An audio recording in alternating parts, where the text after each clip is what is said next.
ਗੁਰ ਪ੍ਰਸਾਦ ਜਪ। ਆਦਿ ਸਚ ਜੁਗਾਦਿ ਸਚ, ਹੈ ਭੀ ਸਚ। ਨਾਨਕ ਹੋਸੀ ਭੀ ਸਚ।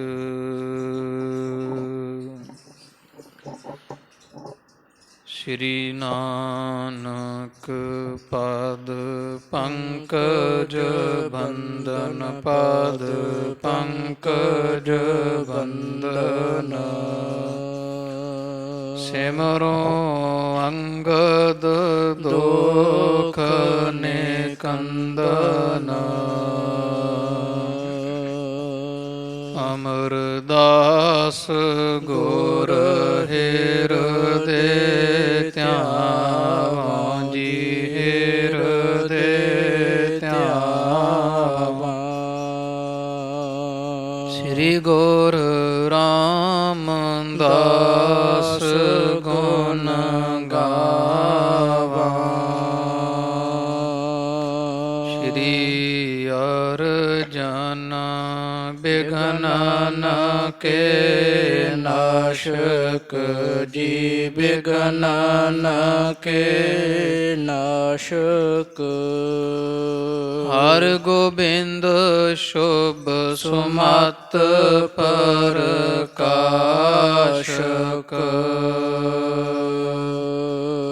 ਸ੍ਰੀ ਹਰਿ ਰਾਏ ਨਮੋ ਕਰ ਜੋਰੀ ਜੀ, ਨਮੋ ਕਰ ਜੋਰੀ। ਗੁਰ ਹਰਿ ਕ੍ਰਿਸ਼ਨ ਮਨਾਏ ਬਹੋਰੀ,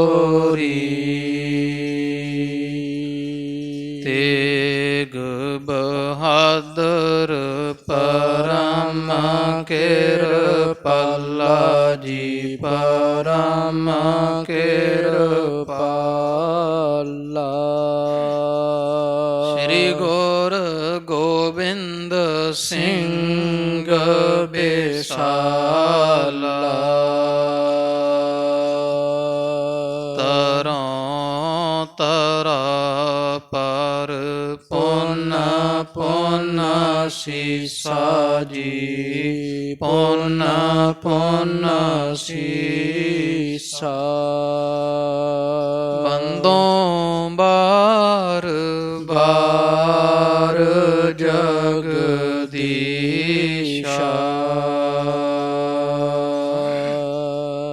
ਜਿਸ ਮਹਿ ਅੰਮ੍ਰਿਤ ਗਿਆਨ ਹੈ, ਮਾਣਿਕ ਭਗਤ ਵਿਰਾਗ। ਗੁਰੂ ਗ੍ਰੰਥ ਸਾਹਿਬ ਓਦਦ, ਬੰਦੋਂ ਕਰ ਅਨੁਰਾਗ। ਸ੍ਰੀ ਗੁਰ ਸ਼ਬਦ ਕਮਾਏ ਜਿਨ, ਜੀਤੇ ਪੰਚ ਬਿਕਾਰ। ਤਿਨ ਸੰਤਨ ਕੋ ਬੰਦਨਾ, ਸਿਰ ਚਰਨਨ ਪਰ ਤਾਰ। ਤਿਨ ਸੰਤਨ ਕੋ ਬੰਦਨਾ, ਸਿਰ ਚਰਨਨ ਪਰ ਤਾਰ। ਸਤਿਨਾਮ ਵਾਹਿਗੁਰੂ ਸਾਹਿਬ ਜੀਓ। ਦੋਹਰਾ ਨਿਸਾ ਜਾਮ ਜਾਗੇ ਗੁਰੂ, ਕੀਨੋ ਸਾਚ ਇਸ਼ਨਾਨ। ਆਸਣ ਕਰ ਆਸੀਨ ਤਬ, ਨਿਜ ਸਰੂਪ ਧਰ ਧਿਆਨ। ਨਿਸਾ ਜਾਮ ਜਾਗੇ ਗੁਰੂ, ਕੀਨੋ ਸਾਚ ਇਸ਼ਨਾਨ। ਆਸਣ ਕਰ ਆਸੀਨ ਤਬ, ਨਿਜ ਸਰੂਪ ਧਰ ਧਿਆਨ। ਵਾਹਿਗੁਰੂ ਜੀ ਕਾ ਖਾਲਸਾ, ਵਾਹਿਗੁਰੂ ਜੀ ਕੀ ਫਤਿਹ। ਗਰੀਬ ਨਵਾਜ ਪਤਿਤ ਪਾਵਨ, ਲੋਕ ਪਰਲੋਕ ਦੇ ਰੱਖਿਅਕ, ਹਾਜ਼ਰਾ ਹਜੂਰ ਜਹਰਾ ਜਹੂਰ। ਨਿਮਾਣਿਆਂ ਦੇ ਮਾਣ ਗੁਰੂ, ਨਿਤਾਣਿਆਂ ਦੇ ਤਾਣ, ਨਿਓਟਿਆਂ ਦੀ ਓਟ। ਧੰਨ ਧੰਨ ਸਾਹਿਬ ਆਦਿ ਸ੍ਰੀ ਗੁਰੂ ਗ੍ਰੰਥ ਸਾਹਿਬ ਜੀ ਸੱਚੇ ਪਾਤਸ਼ਾਹ ਮਹਾਰਾਜ ਜੀਆਂ ਦੇ ਸੰਧਿਆ ਸਮੇਂ ਦੇ ਸਜ ਰਹੇ ਪਾਵਨ ਪਵਿੱਤਰ ਦੀਵਾਨ ਅੰਦਰ ਹਜ਼ੂਰ ਦੇ ਖੁੱਲੇ ਦਰਸ਼ਨ ਦੀਦਾਰ ਕਰਨ ਦਾ ਸੁਭਾਗ ਪ੍ਰਾਪਤ ਹੋ ਰਿਹਾ ਹੈ। ਵਡਭਾਗੇ ਹਾਂ ਜਿਨ੍ਹਾਂ ਨੂੰ ਨਿਤਾ ਪ੍ਰਤ ਪਾਵਨ ਪਵਿੱਤਰ ਸਾਧ ਸੰਗਤ ਦੀਆਂ ਘੜੀਆਂ ਦਾ ਆਨੰਦ ਮਾਣਨ ਦਾ ਸੁਭਾਗ ਪ੍ਰਾਪਤ ਹੁੰਦਾ ਹੈ। ਜਿਨ ਕੇ ਭਾਗ ਵੱਡੇ ਹੈ ਭਾਈ, ਤਿਨ ਸਾਧੂ ਸੰਗ ਮੁਖ ਜੁਰੇ। ਹਰ ਨਿਤਾ ਪ੍ਰਤੀ ਲੜੀਵਾਰ ਰੂਪ ਅੰਦਰ ਚੱਲ ਰਹੀ ਗੁਰ ਪ੍ਰਤਾਪ ਸੂਰਜ ਗ੍ਰੰਥ ਦੀ ਅੰਮ੍ਰਿਤ ਰੂਪ ਗਾਥਾ, ਜਿਸ ਵਿੱਚ ਆਪਾਂ ਧੰਨ ਸਾਹਿਬ ਸ੍ਰੀ ਗੁਰੂ ਹਰਗੋਬਿੰਦ ਸਾਹਿਬ ਸੱਚੇ ਪਾਤਸ਼ਾਹ ਜੀਆਂ ਦੇ ਬੇਅੰਤ ਅਜਬ ਆਨੰਦਮਈ ਕੌਤਕ ਸ਼ਰਵਣ ਕਰਕੇ ਸਮੇਂ ਨੂੰ, ਮਨੁੱਖਾ ਜਾਮੇ ਨੂੰ ਸਫਲ ਬਣਾਉਂਦੇ ਹਾਂ। ਕੱਲ ਦੇ ਦੀਵਾਨ ਵਿੱਚ ਜਥਾ ਪ੍ਰਸੰਗ ਆਪਾਂ ਸ਼ਰਵਣ ਕੀਤਾ ਹੈ ਕਿ ਧੰਨ ਗੁਰੂ ਹਰਗੋਬਿੰਦ ਸਾਹਿਬ ਮਹਾਰਾਜ ਸੱਚੇ ਪਾਤਸ਼ਾਹ ਜੀਆਂ ਦਿੱਲੀ ਦੇ ਧਰਤ ਨੂੰ ਭਾਗ ਲਾਏ ਹੈ। ਮਜਨੂੰ ਟਿੱਲੇ ਵਾਲਾ ਜੋ ਪਾਵਨ ਅਜੋਕੇ ਸਮੇਂ ਵਿੱਚ ਸਥਾਨ ਹੈ, ਇੱਥੇ ਆਪਣੇ ਸਿੱਖ ਸੂਰਮਿਆਂ ਸੂਰਬੀਰਾਂ ਦੇ ਨਾਲ ਮਹਾਰਾਜ ਨੇ ਡੇਰਾ ਕੀਤਾ ਹੈ। ਬੇਅੰਤ ਸੰਗਤਾਂ ਮਹਾਰਾਜ ਦੇ ਦਰਸ਼ਨ ਕਰਨ ਵਾਸਤੇ ਪਹੁੰਚਦੀਆਂ, ਔਰ ਕਲਿਆਣਮਈ ਉਪਦੇਸ਼ ਲੈ ਕਰਕੇ ਸੱਚੇ ਪਾਤਸ਼ਾਹ ਮਹਾਰਾਜ ਦੇ ਖੁਸ਼ੀਆਂ ਦੇ ਆਨੰਦ ਦੇ ਕਿਰਪਾ ਦੇ ਪਾਤਰ ਬਣਦੇ। ਤੋ ਮਹਾਰਾਜ ਨੇ ਸੁਨੇਹਾ ਭਿਜਵਾ ਦਿੱਤਾ ਸੀ ਵੀ ਜਾ ਕੇ ਹੇ ਵਜ਼ੀਰ ਖਾਂ ਬਾਦਸ਼ਾਹ ਜਹਾਂਗੀਰ ਨੂੰ ਕਹਿ ਦਿਓ ਵੀ ਅਸੀਂ ਪਹੁੰਚ ਗਏ ਹਾਂ। ਉਹ ਵਜ਼ੀਰ ਖਾਂ ਨੇ ਜਹਾਂਗੀਰ ਨੂੰ ਦੱਸਣਾ ਕੀਤਾ ਹੈ ਕਿ ਧੰਨ ਗੁਰੂ ਹਰਗੋਬਿੰਦ ਸਾਹਿਬ ਮਹਾਰਾਜ ਜੀ ਮਜਨੂੰ ਟਿੱਲੇ ਵਾਲੇ ਪਾਵਨ ਸਥਾਨ 'ਤੇ ਆਪਣੇ ਲਸ਼ਕਰ ਦੇ ਸਮੇਤ ਟਿਕ ਰਹੇ ਹਨ। ਬਾਦਸ਼ਾਹ ਬਹੁਤ ਪ੍ਰਸੰਨ ਹੋਇਆ ਕਿ ਮੈਨੂੰ ਚੰਦੂ ਵਰਗੇ ਕਹਿੰਦੇ ਸਨ ਕਿ ਗੁਰੂ ਹਰਗੋਬਿੰਦ ਸਾਹਿਬ ਨੇ ਨਹੀਂ ਆਉਣਾ, ਕਿਉਂਕਿ ਉਹ ਜੰਗ ਚਾਹੁੰਦੇ ਹੈ। ਜਿਹੜੇ ਬਗਾਵਤ ਕਰਨ ਵਾਲੇ, ਜੰਗ ਚਾਹੁਣ ਵਾਲੇ ਲੋਕ ਹੁੰਦੇ ਹਨ, ਉਹ ਨਹੀਂ ਇਸ ਪਾਸੇ ਆਉਂਦੇ ਕਦੇ, ਵਿਚਾਰ ਕਰਨ ਵਾਲੇ ਪਾਸੇ। ਪਰ ਇਹ ਤਾਂ ਤੇਰੀ ਸਿਆਣਪ ਹੈ ਵਜ਼ੀਰ ਖਾਂ, ਜੋ ਤੈਂ ਵੱਡਾ ਕਾਰਜ ਕੀਤਾ ਹੈ, ਚਲੋ ਵੱਡੇ ਝਗੜੇ ਯੁੱਧ ਹੋਣ ਤੋਂ ਬਚਾਉਣਾ ਕੀਤਾ ਹੈ। ਕੱਲ੍ਹ ਨੂੰ ਗੁਰੂ ਹਰਗੋਬਿੰਦ ਸਾਹਿਬ ਮਹਾਰਾਜ ਜੀਆਂ ਦੇ ਚਰਨੀ ਬੇਨਤੀ ਕਰਨੀ ਵੀ ਸਾਡੇ ਪਾਸ ਸਾਨੂੰ ਦਰਸ਼ਨ ਬਖਸ਼ਣ ਵਾਸਤੇ ਆਉਣ, ਔਰ ਨਾਲ ਹੀ ਜਿੰਨੀ ਕੁ ਸੇਵਾ ਹੁੰਦੀ ਹੈ ਰਸਤ ਬਸਤ ਸਭ ਕੁਝ ਉਹਨਾਂ ਨੂੰ ਹਾਜ਼ਰ ਕਰੋ। ਵਜ਼ੀਰ ਖਾਂ ਮਹਾਰਾਜ ਨੂੰ ਆ ਕੇ ਸੁਨੇਹਾ ਦਿੱਤਾ ਹੈ। ਉਪਰੰਤ ਸੋਦਰ ਰਹਿ ਸਾਹਿਬ ਦੇ ਜਾਪ ਹੋਏ, ਕੀਰਤਨ ਹੋਇਆ, ਸੋਦਰ ਸਾਹਿਬ ਦੀ ਚੌਂਕੀ ਦਾ ਭੋਗ ਪਿਆ ਹੈ। ਸੰਗਤਾਂ ਸਭ ਬਰਾਜ ਗਈਆਂ। ਮਜਨੂੰ ਟਿੱਲੇ ਇੱਥੇ ਇੱਕ ਸਾਧੂ ਰਹਿੰਦਾ ਹੈ ਸੀ। ਇਹਨੇ ਆ ਕੇ ਮਹਾਰਾਜ ਦੇ ਚਰਨੀ ਬੇਨਤੀ ਕੀਤੀ ਵੀ ਪਾਤਸ਼ਾਹ, ਮੇਰੇ ਮਨ ਵਿੱਚ ਇੱਕ ਬੇਅੰਤ ਵੱਡਾ ਸ਼ੰਕਾ ਹੈ। ਮੈਂ ਬੜੇ ਵਾਰ ਨਿਰਣੇ ਕੀਤੇ, ਵਿਚਾਰ ਕੀਤੀ, ਪਰ ਕਿਸੇ ਨਤੀਜੇ 'ਤੇ ਪਹੁੰਚਿਆ ਨਹੀਂ। ਉਹ ਇਹ ਹੈ ਕਿ ਜੇ ਸੰਸਾਰ ਨੂੰ ਝੂਠਾ ਗਿਣਦਾ ਹਾਂ ਅਤੇ ਸੰਸਾਰ ਜਿਹੜਾ ਇਹ ਦਿਸਦਾ ਹੈ ਸਭ ਕੁਝ ਕਿਵੇਂ ਝੂਠਾ ਕਹਿ ਲਈਏ, ਅਤੇ ਜੇ ਸੱਚਾ ਕਹਿੰਦਾ ਹਾਂ ਤਾਂ ਪਾਤਸ਼ਾਹ ਫਿਰ ਸੋਚਦਾ ਵੀ ਜਿਹੜੇ ਪਹਿਲਾਂ ਮਨੁੱਖ ਪੈਦਾ ਹੋਏ, ਜੋ ਵੀ ਪੈਦਾ ਹੋਇਆ ਉਹ ਸਾਰਾ ਕਿੱਥੇ ਹੈ। ਤੋ ਇਹ ਕੀ ਕਹਾਣੀ ਹੈ ਸੰਸਾਰ ਦੀ, ਕੀ ਖੇਡ ਹੈ। ਜੇ ਸੱਚਾ ਝੂਠਾ ਦੋਵੇਂ ਕਹਿ ਦੇਵਾਂ ਤਾਂ ਗੱਲ ਵਿਪਰੀਤ ਬਣਦੀ, ਕਿਉਂਕਿ ਹਨੇਰਾ ਅਤੇ ਚਾਨਣ ਇੱਕ ਥਾਂ ਨਹੀਂ ਰਹਿੰਦੇ। ਗੁਰੂ ਹਰਗੋਬਿੰਦ ਸਾਹਿਬ ਮਹਾਰਾਜ ਜੀਆਂ ਫਿਰ ਮਹਾਨ ਬਖਸ਼ਿਸ਼ ਕੀਤੀ, ਇਹਨੂੰ ਸਮਝਾਉਣਾ ਕੀਤਾ ਕਿ ਜਿਹੜਾ ਸੰਸਾਰ ਹੈ ਇਹ ਤਾਂ ਨਾ ਸਤ ਕਿਹਾ ਜਾ ਸਕਦਾ ਨਾ ਅਸਤ ਕਿਹਾ ਜਾ ਸਕਦਾ ਹੈ, ਕਿਉਂਕਿ ਪਰਮੇਸ਼ਰ ਦੀ ਮਾਇਆ ਕਰਕੇ ਹੈ ਤੇ ਮਾਇਆ ਬੇਅੰਤ ਹੈ। ਮਾਇਆ ਦਾ ਕੋਈ ਓੜਕ ਨਹੀਂ ਹੈ, ਕੋਈ ਸਿਰਾ ਨਹੀਂ ਹੈ, ਅੰਤ ਨਹੀਂ ਹੈ, ਆਦ ਨਹੀਂ ਹੈ। ਪਰਮੇਸ਼ਰ ਬੇਅੰਤ, ਉਹਦੀ ਮਾਇਆ ਵੀ ਬੇਅੰਤ ਹੈ। ਤੋ ਹੈ ਵਾਸਤਵ ਵਿੱਚ ਸੰਸਾਰ ਬ੍ਰਹਮ, ਪਰ ਸਾਨੂੰ ਅਗਿਆਨ ਕਰਕੇ ਜਿਹੜਾ ਹੈ ਇਹ ਅਸੀਂ ਇਹਦੇ ਵਿੱਚ ਕਲਪਿਆ ਹੋਇਆ ਬ੍ਰਹਮ ਦੇ ਵਿੱਚ ਸੰਸਾਰ ਨੂੰ। ਪ੍ਰਮਾਣ ਦਿੱਤਾ ਪਾਤਸ਼ਾਹ ਨੇ ਸੌਖੇ ਸਮਝਣ ਵਾਸਤੇ ਕਿ ਜਿਵੇਂ ਰੱਸੀ ਹੁੰਦੀ ਹੈ, ਹਨੇਰੇ ਕਰਕੇ ਉਹਦੇ ਵਿੱਚ ਸੱਪ ਦਾ ਭੁਲੇਖਾ ਪੈ ਜਾਂਦਾ ਹੈ, ਉਵੇਂ ਹੈ ਬ੍ਰਹਮ, ਪਰ ਬ੍ਰਹਮ ਵਿੱਚ ਅਗਿਆਨ ਕਰਕੇ ਸੰਸਾਰ ਦਾ ਭੁਲੇਖਾ ਪੈਂਦਾ ਹੈ। ਤੇ ਜਿਵੇਂ ਕੋਈ ਰੱਸੀ ਨੂੰ ਜਾਣਨ ਵਾਲਾ, ਜਿਹਨੂੰ ਪਤਾ ਹੈ ਵੀ ਇਹ ਰੱਸੀ ਹੈ ਸੱਪ ਨਹੀਂ, ਉਹ ਫੜ ਕੇ ਰੱਸੀ ਉਹਨੂੰ ਵਿਖਾ ਦੇਵੇ, ਲੈ ਇਹ ਸੱਪ ਨਹੀਂ, ਡਰ ਨਾ, ਇਹ ਤਾਂ ਰੱਸੀ ਹੈ, ਸਾਰੇ ਭਰਮ ਨਿਕਲ ਜਾਂਦੇ ਆ। ਫਿਰ ਰੱਸੀ ਜਾਣ ਲੈਂਦਾ ਮਨੁੱਖ ਡਰਿਆ ਹੋਇਆ, ਤੋ ਡਰ ਵੀ ਦੂਰ ਹੋ ਜਾਂਦਾ। ਇਸੇ ਤਰ੍ਹਾਂ ਗੁਰੂ ਜਿਹੜਾ ਉਹ ਜਾਣਦਾ ਹੈ ਪਰਮੇਸ਼ਰ ਹੈ, ਇਹ ਸੰਸਾਰ ਨਹੀਂ, ਤੋ ਸਾਡੇ ਭੁਲੇਖੇ ਨੂੰ ਦੂਰ ਕਰਦਾ, ਉਪਦੇਸ਼ ਦੇ ਕੇ ਵਿਖਾ ਦਿੰਦਾ ਹੈ, ਜਣਾ ਦਿੰਦਾ ਹੈ ਵੀ ਇਹ ਤਾਂ ਸੰਸਾਰ ਜਿਹੜਾ ਹੈ ਤਾਂ ਇਹੋ ਵਿਸ ਸੰਸਾਰ ਤੁਮ ਦੇਖਦੇ, ਇਹੋ ਹਰ ਕਾ ਰੂਪ ਹੈ, ਹਰ ਰੂਪ ਨਦਰੀ ਆਇਆ। ਇਹ ਗੁਰੂ ਦੱਸਦਾ ਹੈ। ਤੋ ਗੁਰੂ ਪਾਤਸ਼ਾਹ ਮਿਹਰ ਕਰਨ, ਉਪਦੇਸ਼ ਦੇ ਕੇ ਅਗਿਆਨ ਦੂਰ ਕਰ ਦਿੰਦੇ ਹੈ। ਜਿਵੇਂ ਸੱਪ ਦਾ ਭੁਲੇਖਾ ਦੂਰ ਹੋ ਜਾਂਦਾ, ਰੱਸੀ ਪ੍ਰਤੀਤ ਹੋਣ ਲੱਗ ਪੈਂਦੀ ਹੈ, ਉਸੇ ਤਰ੍ਹਾਂ ਸੰਸਾਰ ਮਿਟ ਜਾਂਦਾ ਹੈ ਔਰ ਬ੍ਰਹਮ ਰਹਿ ਜਾਂਦਾ ਇਕੱਲਾ। ਬ੍ਰਹਮ ਦੀਸੈ ਬ੍ਰਹਮ ਸੁਣੀਆਂ, ਏਕ ਏਕ ਵਖਾਣੀ ਹੈ। ਤੋ ਫਿਰ ਮਹਾਰਾਜ ਨੂੰ ਇਹਨੇ ਇੱਕ ਸਵਾਲ ਵਿੱਚ ਕੀਤਾ ਸੀ ਵੀ ਇਸ ਸੰਸਾਰ ਸੱਚ ਕਿਉਂ ਲੱਗਦਾ ਹੈ। ਤੋ ਪਾਤਸ਼ਾਹ ਕਹਿੰਦੇ ਵੀ ਸੰਸਾਰ ਝੂਠ ਹੈ, ਪਰ ਆਸਰੇ ਸੱਚ ਦੇ ਹੈ। ਜਿਵੇਂ ਸੱਪ ਦੀ ਕਲਪਨਾ ਤਾਂ ਝੂਠ ਹੈ, ਸੱਪ ਨਹੀਂ ਹੁੰਦਾ, ਪਰ ਆਸਰੇ ਰੱਸੀ ਤਾਂ ਹੈ ਆ ਨਾ। ਜੇ ਰੱਸੀ ਨਾ ਹੋਵੇ ਤੇ ਸੱਪ ਦਾ ਭੁਲੇਖਾ ਕਾਹਦੇ ਪੈਣਾ ਸੀ। ਇਸੇ ਤਰ੍ਹਾਂ ਬ੍ਰਹਮ ਹੈ ਤਾਂ ਹੀ ਭੁਲੇਖਾ ਪੈਂਦਾ ਵੀ ਸੰਸਾਰ ਝੂਠਾ, ਪਰ ਆਸਰੇ ਸੱਚ ਦੇ ਹੈ।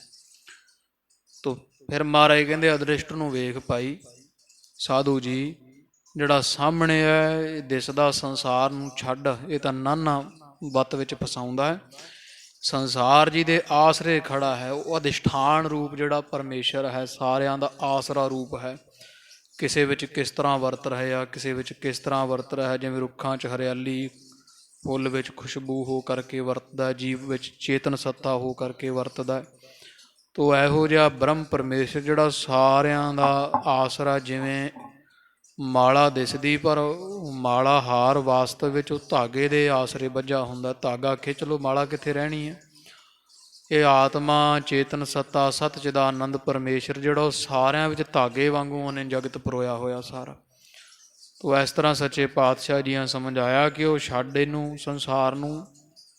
ਇਹ ਤਾਂ ਜਿਹੜਾ ਸੰਸਾਰ ਦੇ ਮਗਰ ਹੈ ਉਹਨੂੰ ਜਿਹੜੇ ਸਿਮਰਦੇ ਉਹ ਧਨ ਹੈ, ਬੁੱਧ ਵਾਲੇ ਉਹੀ ਗਿਆਨੀ ਹੈ, ਉਹੀ ਗੁਰਮੁਖ ਹੈ, ਉਹੀ ਤਤ ਬੇਤੇ ਹੈ, ਉਹੀ ਮਹਾਂਪੁਰਖ ਕਹਾਉਂਦੇ ਹਨ, ਉਹੀ ਗੁਰਮੁਖ ਪਿਆਰੇ ਭਗਤ ਹਨ। ਉਹ ਧੰਨ ਧੰਨ ਹਨ ਆਪ ਵੀ, ਆਪ ਤਰੇ ਸਗਲੇ ਕੁਲ ਤਾਰੇ, ਹਰ ਦਰਗ ਹੈ ਪਤ ਸਿਉ ਜਾਏਂਦਾ, ਕੀਤੀ ਛੁੱਟੀ ਨਾਲ ਕਰਵਾ ਦਿੰਦੇ ਹੈ।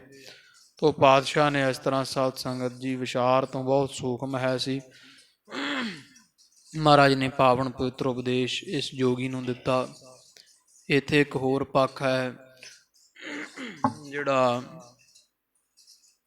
ਗੁਰਬਿਲਾਸ ਪਾਤਸ਼ਾਹੀ 6ਵੀਂ ਹੈ, ਉਹਦੇ ਵਿੱਚ ਪ੍ਰਸੰਗ ਜਰਾ ਹਟ ਕੇ ਆਇਆ ਹੈ ਵੀ ਉਹ ਜੋਗੀ ਨਹੀਂ, ਉਹਦੇ ਵਿੱਚ ਜੇਕਰ ਆਇਆ ਉਹਦੇ 'ਚ ਆਇਆ। ਜੇਕਰ ਵੀ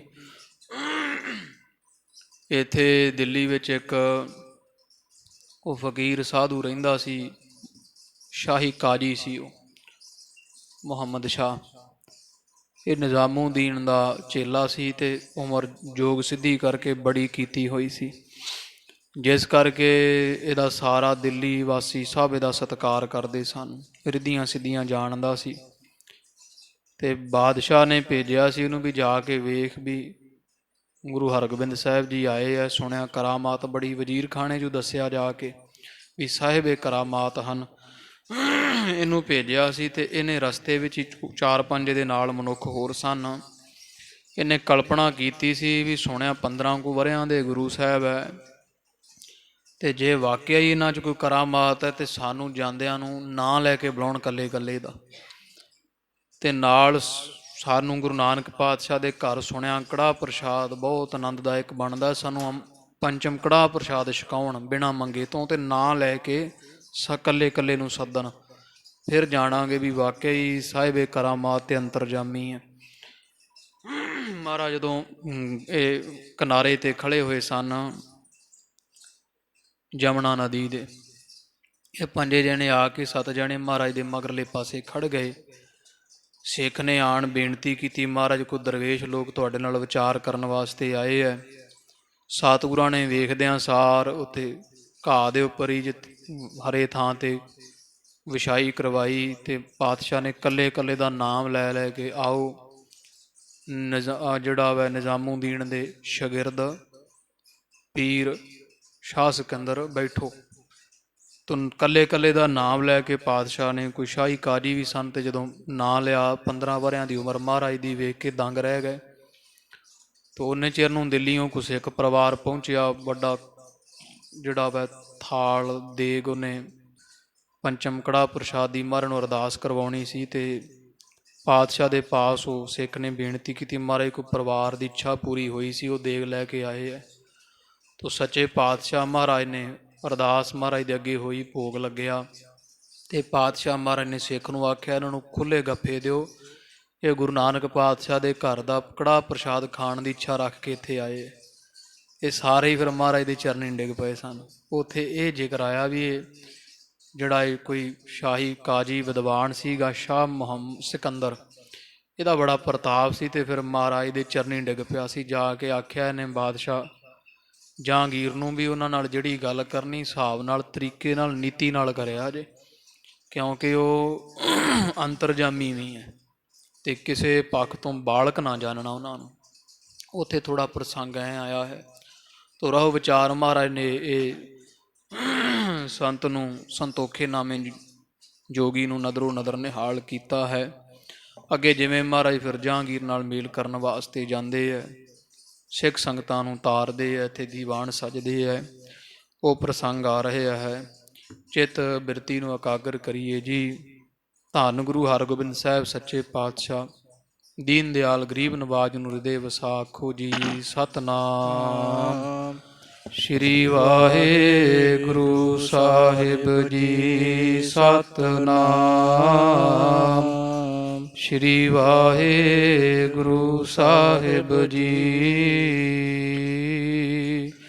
ਦੋਹਰਾ ਨਿਸ਼ਾ ਜਾਮ ਜਾਗੇ ਗੁਰੂ। ਤੋ ਇੱਕ ਪਹਿਰ ਰਾਤ ਰਹਿੰਦਿਆਂ ਸੱਚੇ ਪਾਤਸ਼ਾਹ ਜੀ ਅੰਮ੍ਰਿਤ ਵੇਲੇ ਜਾਗੇ ਹਨ।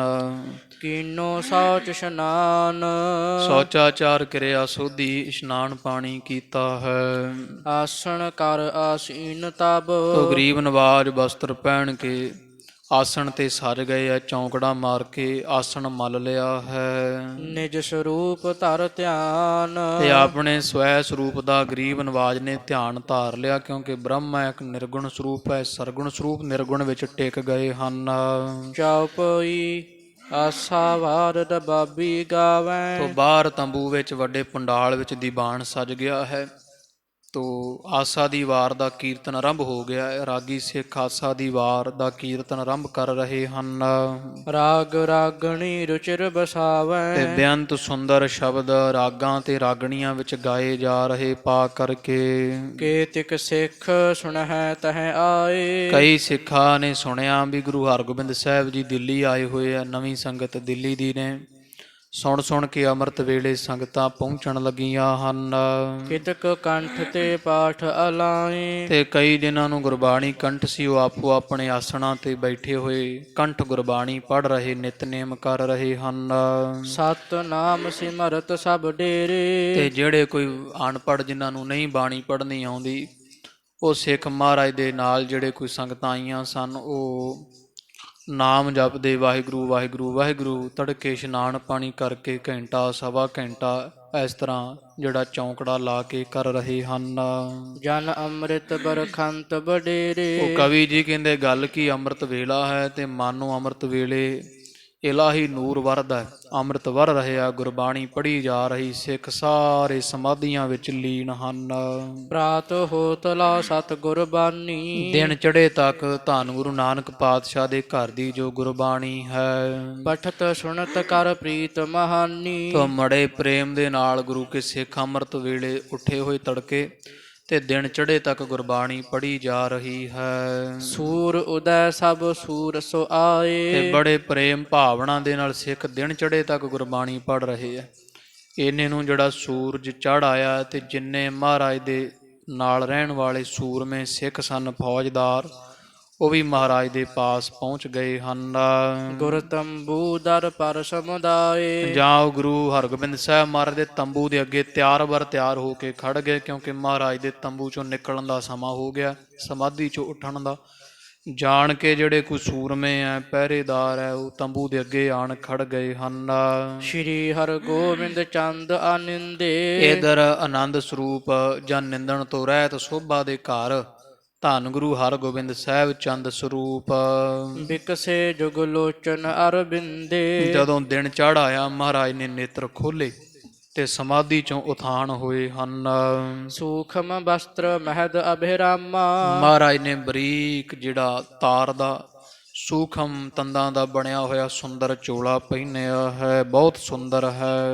ਗਣ ਪਾਲਣ ਕੋ ਪਹਿਰਿਓ ਜਾਮਾ, ਤੇ ਜਿਹਦੇ ਪੱਲੇ ਬੜੇ ਬੇਅੰਤ ਬਹੁਤ ਕਲੀਆਂ ਵਾਲਾ ਚੋਲਾ ਗੁਰੂ ਹਰਗੋਬਿੰਦ ਸਾਹਿਬ ਜੀ ਪਾਉਂਦੇ ਹੁੰਦੇ ਸਨ। ਤੋ ਸਤਿਗੁਰਾਂ ਨੇ ਬਹੁਤ ਕਲੀਆਂ ਜਿਹਦੀਆਂ, ਇੱਕ ਤਾਂ 52 ਕਲੀ ਵਾਲਾ ਤੇ ਇੱਥੇ ਘੁੜਾਣੀ ਨਗਰ ਪਿਆ ਨਾ ਇੱਥੇ ਲੁਧਿਆਣੇ ਦੇ ਲਾਗੇ, ਉਹਦੇ ਦਰਸ਼ਨ ਕੀਤੇ ਸੀ ਪਿਛਲੇ ਵਰੇ ਅਸੀਂ। ਉਹ ਇੱਥੇ ਘੁੜਾਣੀ ਨਗਰ ਮਹਾਰਾਜ ਇੱਕ ਮਾਈ ਨੂੰ ਜਿਹੜਾ ਬਖਸ਼ਿਸ਼ ਕਰ ਗਏ ਸਨ, ਉਹ 52 ਕਲੀਆ ਚੋਲਾ ਉੱਥੇ ਪਿਆ, ਇੱਕ ਪੋਥੀ ਪਈ ਹੋਈ ਆ ਨਾਲ।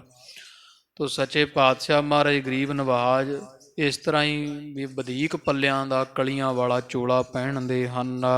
ਰੰਗਦਾਰ ਸੁੰਦਰ ਦਸਤਾਰ, ਤੇ ਮਹਾਰਾਜ ਦੀ ਐਨ ਰੰਗਦਾਰ ਸੁੰਦਰ ਦਸਤਾਰਾ ਦਮਾਲਾ ਸੀਸ ਤੇ ਸ਼ੋਭਦਾ ਹੈ। ਸਿਰ ਪਰ ਸ਼ੋਭਤ ਦੁਤੀ ਉਦਾਰ, ਉੱਚਾ ਦੁਮਾਲਾ ਜਿਹਦੀ ਦੁੱਤ ਬੜੀ ਹੈ, ਸ਼ੋਭਾ ਬੜੀ ਹੈ, ਬੜਾ ਸ਼ੋਭਾ ਪਾ ਰਿਹਾ ਸੀਸ ਉੱਪਰ।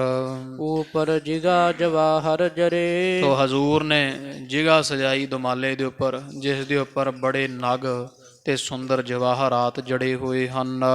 ਕਲਗੀ ਮੁਕਤਾ ਕੋ ਗੁਛ ਧਰੇ, ਤੇ ਸੁੱਚੇ ਮੋਤੀਆਂ ਦੇ ਗੁੱਛੇ ਲਟਕਦੇ ਜਿਸ ਕਲਗੀ ਨਾਲ ਉਹ ਸੁੰਦਰ ਕਲਗੀ ਮਹਾਰਾਜ ਨੇ ਜਗ੍ਹਾ ਵਿੱਚ ਲਾਉਣਾ ਕੀਤੀ ਵੈ। ਨਵਰਤ ਨੇ ਅੰਗਦ ਭੁਜ ਪਾਏ, ਜਿਹੜੇ ਮਹਾਰਾਜ ਦੇ ਪਹਿਨਣ ਵਾਲੇ ਬਹੁਟੇ ਹੈ ਬਾਹਾਂ ਤੇ, ਉਹਨਾਂ ਦੇ ਵਿੱਚ 9 ਰਤਨ ਜੜੇ ਹੋਏ ਬੜੇ ਸੁੰਦਰ ਹੀ। ਜਬਰ ਜਵਾਹਰ ਗਰੇ ਸੁਹਾਏ, ਤੇ ਗਲ ਵਿੱਚ ਮਹਾਰਾਜ ਦੇ ਜੋ ਮਾਲਾ ਪਹਿਨੀ ਉਹਦੇ ਵਿੱਚ ਵੀ ਬੇਅੰਤ ਜਵਾਹਰਾਤ ਸ਼ੋਭਾ ਸਹਿਤ ਜੜੇ ਹੋਏ ਹਨ। ਵਹਿਰ ਫਰਸ਼ ਕਰਵਾਏ ਵਿਸਾਲਾ, ਮਹਾਰਾਜ ਨੇ ਜਿੱਥੇ ਦੀਵਾਨ ਵਿੱਚ ਸਜਣਾ ਹੈ ਉੱਥੇ ਸੁੰਦਰ ਫਰਸ਼ ਜਿਹੜਾ ਹੈ ਵਿਛਾਈ ਹੈ, ਉਹ ਸਿੱਖਾਂ ਤੋਂ ਕਰਵਾ ਦਿੱਤੀ ਹੈ। ਤੰਬੂ ਤੇ ਨਿਕਸੇ ਤਿਸ ਕਾਲਾ, ਜਦੋਂ ਦੀਵਾਨ ਭਰ ਗਿਆ, ਸੰਗਤਾਂ ਆਉਣੀਆਂ ਆਰੰਭ ਹੋਈਆਂ ਤੇ ਤੰਬੂ ਦੇ ਵਿੱਚੋਂ ਧੰਨ ਗੁਰੂ ਹਰਗੋਬਿੰਦ ਸਾਹਿਬ ਮਹਾਰਾਜ ਜੀ ਐਨ ਰਾਜਿਆਂ ਬਾਦਸ਼ਾਹਾਂ ਵਾਲੀ ਠਾਠ ਬਾਠ ਸ਼ਾਨੋ ਸ਼ੌਕਤ ਨਾਲ ਨਿਕਲੇ ਹਨ। ਖਰੇ ਸਕਲ ਹੋਏ ਬੰਧਨ ਠਾਨੀ, ਜਿੰਨੇ ਬਾਹਰ ਖੜੇ ਹੋਏ ਸੀ ਮਹਾਰਾਜ ਦੇ ਦਰਸ਼ਨ ਕਰਨ ਵਾਸਤੇ ਸਿੱਖ ਸੈਨਿਕ, ਸਾਰਿਆਂ ਝੁਕ ਕੇ ਹਜੂਰ ਨੂੰ ਮੱਥਾ ਟੇਕਿਆ ਵੈ। ਦਰਸ਼ਨ ਕਰਤ ਗੁਰੂ ਗੁਣ ਖਾਨੀ, ਗੁਣਾਂ ਦੀ ਖਾਨ ਗੁਰੂ ਹਰਗੋਬਿੰਦ ਸਾਹਿਬ ਮਹਾਰਾਜ ਦੇ ਦਰਸ਼ਨ ਕੀਤੇ ਜਾ ਰਹੇ ਹਨ। ਕੰਚਨ ਖਚਤ ਪ੍ਰਯੰਕ ਵਡੇਰਾ, ਇਧਰ ਮਹਾਰਾਜ ਦਾ ਵੱਡਾ ਪਲੰਗਾ ਸਿੰਘਾਸਣ ਜਿਹੜਾ ਸੋਨੇ ਨਾਲ ਐਨ ਗਚਾ ਗਚ ਮੜਿਆ ਹੋਇਆ ਹੈ। ਆਸਤਰਨ ਤੇ ਮ੍ਰਿਦੁਲ ਕਨੇਰਾ, ਤੋ ਇਹੋ ਜਿਹਾ ਸੁੰਦਰ ਜਿਹੜਾ ਮਹਾਰਾਜ ਦਾ ਪਾਵਨ ਪਵਿੱਤਰ ਪਲੰਗਾ ਹੈ, ਉਹ ਗਰੀਬ ਨਵਾਜ ਮਹਾਰਾਜ ਦੇ ਪਲੰਗੇ ਨੂੰ ਸੋਹਣੇ ਵਿਛਾਉਣੇ ਵਿਛਾ ਕਰਕੇ ਐਨ ਸ਼ੋਭਾ ਸਹਿਤ ਕੀਤਾ ਹੋਇਆ ਹੈ। ਬੈਠੇ ਲੱਗਿਓ ਦੀਵਾਨ ਮਹਾਨਾ, ਤੇ ਜਿੱਥੇ ਮਹਾਨ ਦੀਵਾਨ ਸਜਿਆ ਰਾਗੀ ਕੀਰਤਨ ਕਰ ਰਹੇ ਹੈ, ਗੁਰੂ ਹਰਗੋਬਿੰਦ ਸਾਹਿਬ ਸੱਚੇ ਪਾਤਸ਼ਾਹ ਜਾ ਸਿੰਘਾਸਣ ਤੇ ਫੱਬ ਗਏ ਹਨ। ਜੋਧਾ ਥਿਰੇ ਸ਼ਸਤਰ ਧਰ ਨਾਨਾ, ਤੇ ਨਾਨਾ ਤਰ੍ਹਾਂ ਦੇ ਸ਼ਸਤਰ ਧਰ ਕੇ ਬੜੇ ਹੀ ਸੂਰਮੇ ਗੁਰੂ ਪਾਤਸ਼ਾਹ ਮਹਾਰਾਜ ਦੇ ਇਰਦ ਗਿਰਦ ਖੜੇ ਹਨ। ਸਿੱਖ ਮਸੰਦ ਸੇਵਕ ਸਮੁਦਾਏ, ਇਹ ਦਿੱਲੀ ਇਲਾਕੇ ਦੇ ਜਿਹੜੇ ਮਸੰਦ ਹੈ, ਮੋਹਰੀ ਸਿੱਖ ਜਿਨ੍ਹਾਂ ਨੂੰ ਮਹਾਰਾਜ ਨੇ ਪ੍ਰਚਾਰ ਦੀ ਤੇ ਦਸਵੰਧ ਦੀ ਸੇਵਾ ਬਖਸ਼ੀ ਸੀ, ਉਹ ਸਾਰੇ ਮਸੰਦ ਵੀ ਬੜੀਆਂ ਸੰਗਤਾਂ ਲੈ ਲੈ ਪਹੁੰਚ ਰਹੇ ਹਨ। ਕਰੋ ਮੇਵਰੋ ਅਰਜ ਤੇ ਅਲਾਏ। ਮਹਾਰਾਜ ਦੇ ਅੱਗੇ ਅਰਦਾਸ ਕਰਨ ਵਾਸਤੇ ਮੇਵੜਾ ਸਿੱਖ ਖੜਾ ਹੋਇਆ, ਅਰਦਾਸੀਆ ਸੰਗਤ ਆਉਂਦੀ ਹੈ, ਮਹਾਰਾਜ ਦੇ ਚਰਨੀ ਭੇਟਾਵਾਂ ਰੱਖਦੀ ਤੇ ਅਰਦਾਸੀਏ ਸਿੱਖ ਨੂੰ ਅਰਦਾਸ ਕਰਨ ਵਾਸਤੇ ਬੇਨਤੀ ਕਰਦੀ ਹੈ। ਪੁਰਬਾਸੀ ਸਿੱਖ ਕਰੇ ਕਰਾਹ। ਤੋ ਫਿਰ ਇਸ ਤਰ੍ਹਾਂ ਸਾਧ ਸੰਗਤ ਜੀ ਅਰਦਾਸ ਬੇਨਤੀ ਕੀਤੀ ਜਾਂਦੀ ਹੈ। ਤੋ ਜਿਹੜੇ ਨਗਰ ਦੇ ਆ ਦਿੱਲੀ ਦੀ ਸੰਗਤ, ਉਹ ਆਪਣੇ ਘਰਾਂ ਚੋਂ ਪੰਚਮ ਕੜਾਹ ਪ੍ਰਸ਼ਾਦੀਆਂ ਦੇਗਾਂ ਬਣਾ ਬਣਾ ਕੇ ਲਿਆਉਂਦੀ ਹੈ। ਆਵਣ ਲਾਗੇ ਗੁਰ ਕੇ ਪਾਹ। ਦਿਨ ਚੜ੍ਹਦਿਆਂ ਸਾਰੀ ਕੜਾਹ ਪ੍ਰਸ਼ਾਦੀਆਂ ਦੇਗਾਂ ਸੱਜ ਸੱਜ ਕੇ ਘਰਾਂ ਦੇ ਵਿੱਚੋਂ ਸੰਗਤਾਂ ਆਉਣ ਲੱਗੀਆਂ ਹਨ। ਜਿਨ੍ਹਾਂ ਭਾਵਨੀ ਪੂਰਨ ਹੋਈ। ਜਿਨ੍ਹਾਂ ਦੀ ਕੋਈ ਅਰਦਾਸ ਬੇਨਤੀ ਕੀਤੀ ਹੋਈ ਪੂਰੀ ਹੋਈ ਸੀ, ਜਿਨ੍ਹਾਂ ਕੋ ਸੁੱਖ ਅਰਦਾਸ ਕੀਤੀ ਸੀ ਵੀ ਮਹਾਰਾਜ ਇੰਨੇ ਵਜਣ ਦੀ ਜਾਂ ਇੰਨੇ ਘਿਓ ਦੀ ਅਸੀਂ ਦੇਗ ਆਪ ਦੀ ਚਰਨੀ ਹਾਜ਼ਰ ਕਰਾਂਗੇ, ਜਾਂ ਇੰਨੀ ਮਾਇਆ ਦੀ ਦੇਗ, ਉਸੇ ਤਰ੍ਹਾਂ ਸੰਗਤਾਂ ਫਿਰ ਉਹ ਅਰਦਾਸ ਪੂਰੀ ਹੋਣ ਤੋਂ ਬਾਅਦ ਮਹਾਰਾਜ ਦੇ ਚਰਨਾਂ ਵਿੱਚ ਸ਼ੁਕਰਾਨਾ ਕਰਨ ਪਹੁੰਚ ਰਹੀਆਂ ਨੇ। ਅਰਪਣ ਲੱਗੇ ਆਣ ਕਰ ਸੋਈ। ਹੋਰ ਬੇਅੰਤ ਮਹਾਰਾਜ ਨੂੰ ਕੋਈ ਭੇਟਾਵਾਂ ਤੇ ਕੜਾਹ ਪ੍ਰਸ਼ਾਦੀਆਂ ਦੇਗਾਂ ਚਰਨਾਂ ਵਿੱਚ ਲਿਆ ਅਰਪਣ ਲੱਗੇ ਐ। ਪੁਰ ਤੇ ਗੁਰ ਲਗ ਲਾਰੋ ਪਰਿਓ।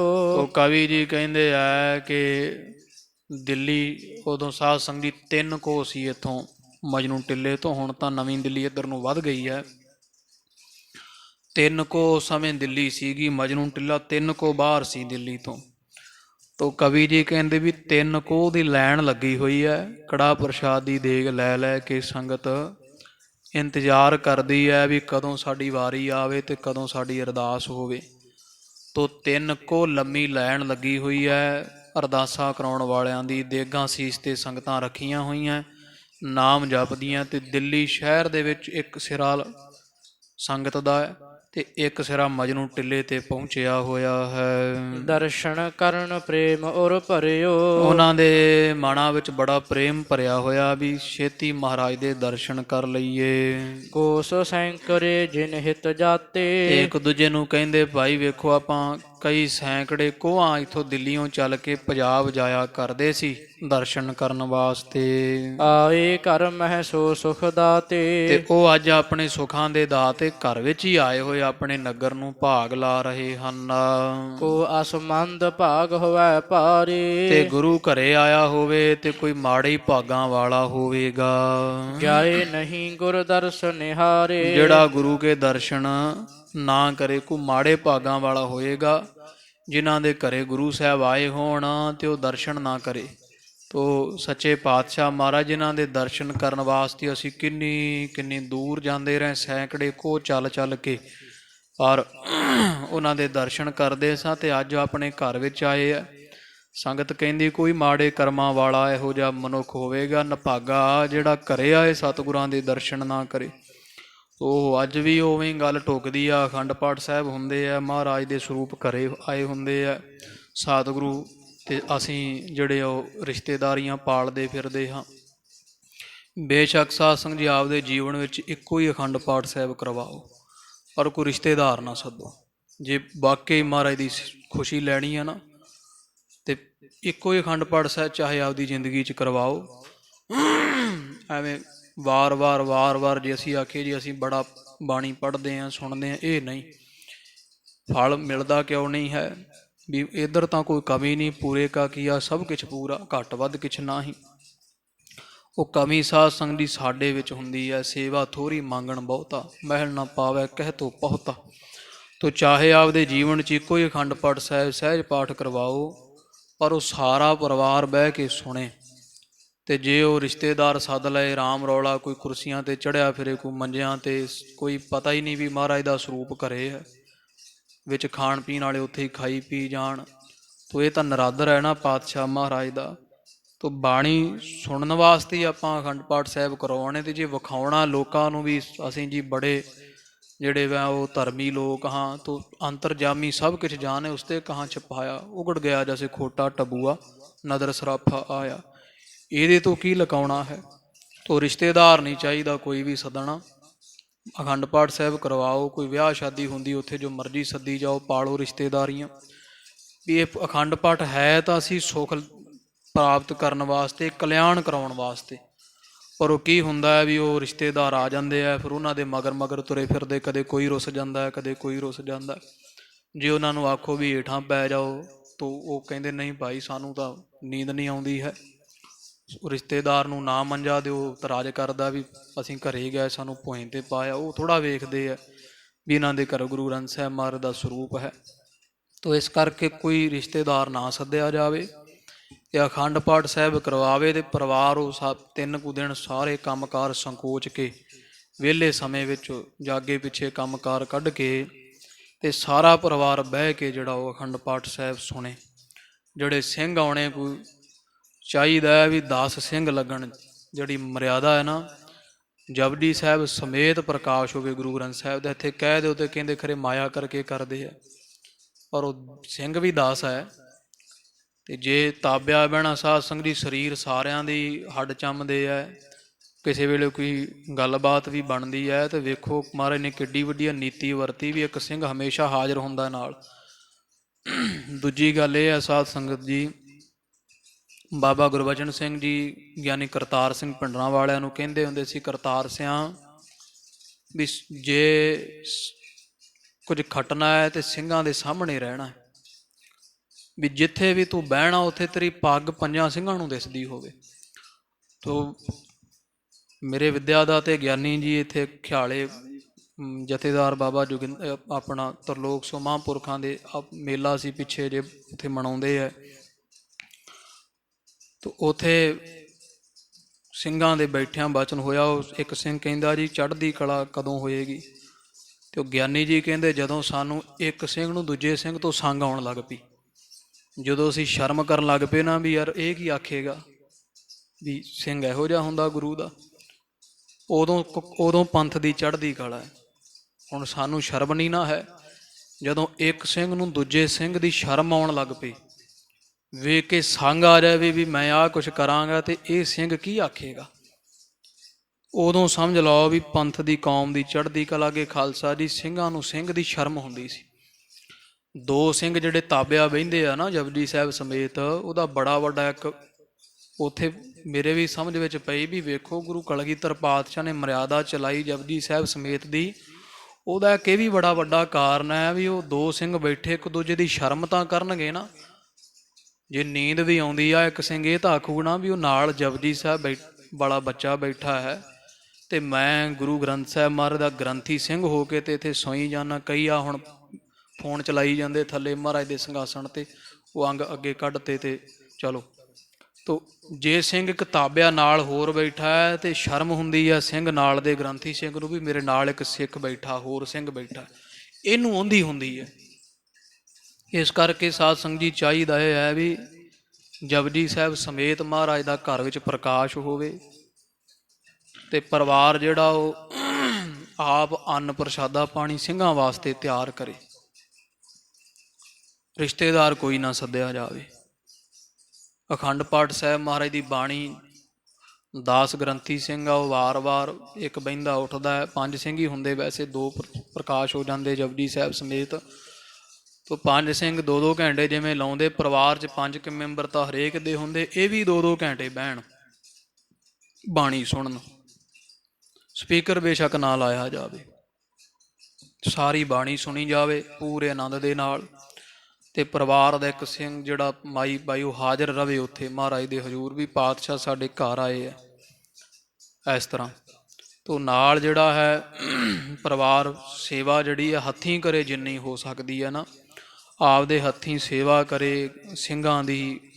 ਤੋ ਪਾਤਸ਼ਾਹ ਮਹਾਰਾਜ ਸੱਚੇ ਪਾਤਸ਼ਾਹ ਗ੍ਰਹਿ ਵਿੱਚ ਆਏ ਹੋਏ ਆ ਸਾਡੇ ਘਰ ਵਿੱਚ, ਭੈ ਰੱਖਿਆ ਜਾਵੇ। ਸੁੱਤੇ ਤਾਂ ਸਾਰੀ ਉਮਰ ਹੀ ਰਹਿਣਾ, ਜ਼ਿੰਦਗੀ 'ਚ ਚਾਹੇ ਇੱਕੋ ਹੀ ਅਖੰਡ ਪਾਠ ਸਾਹਿਬ ਕਰਵਾਓ ਪਰ ਪਹਿਰਾ ਮਹਾਰਾਜ ਦੇ ਕੋਲ ਜ਼ਰੂਰ ਰੱਖੋ, ਸਾਰੀ ਬਾਣੀ ਸੁਣੋ ਤੇ ਨਾਲ ਜਪਜੀ ਸਾਹਿਬ ਸਮੇਤ ਕਰਵਾਓ। ਜਿੱਥੇ 2 ਕਰਵਾਉਣੇ ਆ ਮਾਇਆ ਦੀ ਗੱਲ ਹੀ ਹੈ ਨਾ, ਇੱਕੋ ਹੀ ਕਰਵਾ ਲਓ। ਜਿੱਥੇ ਸਾਲ ਬਾਅਦ ਕਰਾਉਂਦੇ 2 ਸਾਲ ਬਾਅਦ ਕਰਵਾ ਲਓ, ਪਰ ਜਪਜੀ ਸਾਹਿਬ ਦੇ ਸਮੇਤ ਇੱਥੇ ਵੀ ਉਹ ਗੱਲ ਫਿਰ ਮਰਿਆਦਾ ਦੀ ਆ ਵੀ ਆਪਣੇ ਇਸ ਇੱਥੇ ਵੀ ਜੇ ਜਪਜੀ ਸਾਹਿਬ ਚਾਹੀਦੇ ਆ ਵੀ ਮਹਾਰਾਜ ਦੇ ਜਿੰਨੇ ਪ੍ਰਕਾਸ਼ ਹੁੰਦੇ, ਚਲੋ ਘਰਾਂ 'ਚ ਤਾਂ ਬਾਅਦ 'ਚ ਵੇਖੀ ਜਾਵੇਗੀ, ਜਿਹੜੇ ਦਰਬਾਰ ਸਾਹਿਬ ਇੱਥੇ ਅਖੰਡ ਪਾਠ ਸਾਹਿਬ ਹੁੰਦੇ ਕਮ ਸੇ ਕਮ ਇਹ ਤਾਂ ਜਪਜੀ ਸਾਹਿਬ ਸਮੇਤ ਹੋਣੇ ਚਾਹੀਦੇ ਸਾਰੇ। ਤੋ ਇਸ ਤਰ੍ਹਾਂ ਸੱਚੇ ਪਾਤਸ਼ਾਹ ਮਹਾਰਾਜ ਗਰੀਬ ਨਵਾਜ ਦੀ ਬਾਬਤ ਸੰਗਤਾਂ ਕਹਿੰਦੀਆਂ ਵੀ ਜਿਨ੍ਹਾਂ ਦੇ ਦਰਸ਼ਨ ਕਰਨਾ ਆਪਾਂ ਕੋਹਾਂ ਦੂਰ ਜਾਂਦੇ ਆ, ਅੱਜ ਆਪਣੇ ਘਰ ਵਿੱਚ ਆਏ ਹੋਏ ਆ, ਤੇ ਜੇ ਇਹਨਾਂ ਦੇ ਦਰਸ਼ਨ ਨਾ ਕਰੀਏ ਜਾਂ ਜਿਹੜਾ ਨਹੀਂ ਕਰੇਗਾ ਉਹਦੇ ਨਾਲੋਂ ਮਾੜੇ ਭਾਗ ਕਿਹਦੇ ਆ ਭਾਈ। ਜਿਨ੍ਹਾਂ ਦੇ ਦਰਸ਼ਨ ਕਰਨ ਵਾਸਤੇ ਸੈਂਕੜੇ ਖੋ ਜਾਂਦੇ ਹਾਂ, ਅੱਜ ਆਪਣੇ ਘਰ ਵਿੱਚ ਆਏ ਆ, ਜੇ ਨਾ ਦਰਸ਼ਨ ਕੀਤੇ ਆਪਣੇ ਵਰਗਾ ਨਿਭਾਗਾ ਕੋਈ ਨਹੀਂ ਹੋਵੇਗਾ। ਇਮ ਆਪਸ ਮਹਿ ਕਹਿ ਚਾਲੇ। ਇਸ ਤਰ੍ਹਾਂ ਆਪਸ ਦੇ ਵਿੱਚ ਕਹਿ ਕੇ ਤੇ ਸਿੱਖ ਸਾਰੇ ਘਰਾਂ ਚੋਂ ਤੁਰੇ ਆ ਰਹੇ ਹਨ। ਸੌਚ ਇਸ਼ਨਾਨਨ ਠਾਣ ਉਤਾਲੇ। ਛੇਤੀ ਛੇਤੀ ਇਸ਼ਨਾਨ ਪਾਣੀ ਕਰ ਕਰਕੇ ਸੌਚਾਚਾਰ ਸੋਧ ਕੇ ਇਸ਼ਨਾਨ ਕਰਕੇ ਸੰਗਤਾਂ ਪਹੁੰਚ ਰਹੀਆਂ ਨੇ। ਲੈ ਸੰਗ ਕਰਾਹ ਉਮਾਹੇ। ਤੇ ਕੜਾਹ ਪ੍ਰਸ਼ਾਦੀ ਦੇਗ ਸਜਾ ਕੇ ਬੜੇ ਚਾਅ ਪ੍ਰੇਮ ਦੇ ਨਾਲ ਚੱਲ ਆਵਤ ਸ੍ਰੀ ਸਤਿਗੁਰ ਪਾਹੇ। ਸਤਿਗੁਰੂ ਹਰਗੋਬਿੰਦ ਸਾਹਿਬ ਮਹਾਰਾਜ ਦੇ ਪਾਸ ਚੱਲ ਕੇ ਆਉਂਦੀ ਸੰਗਤ।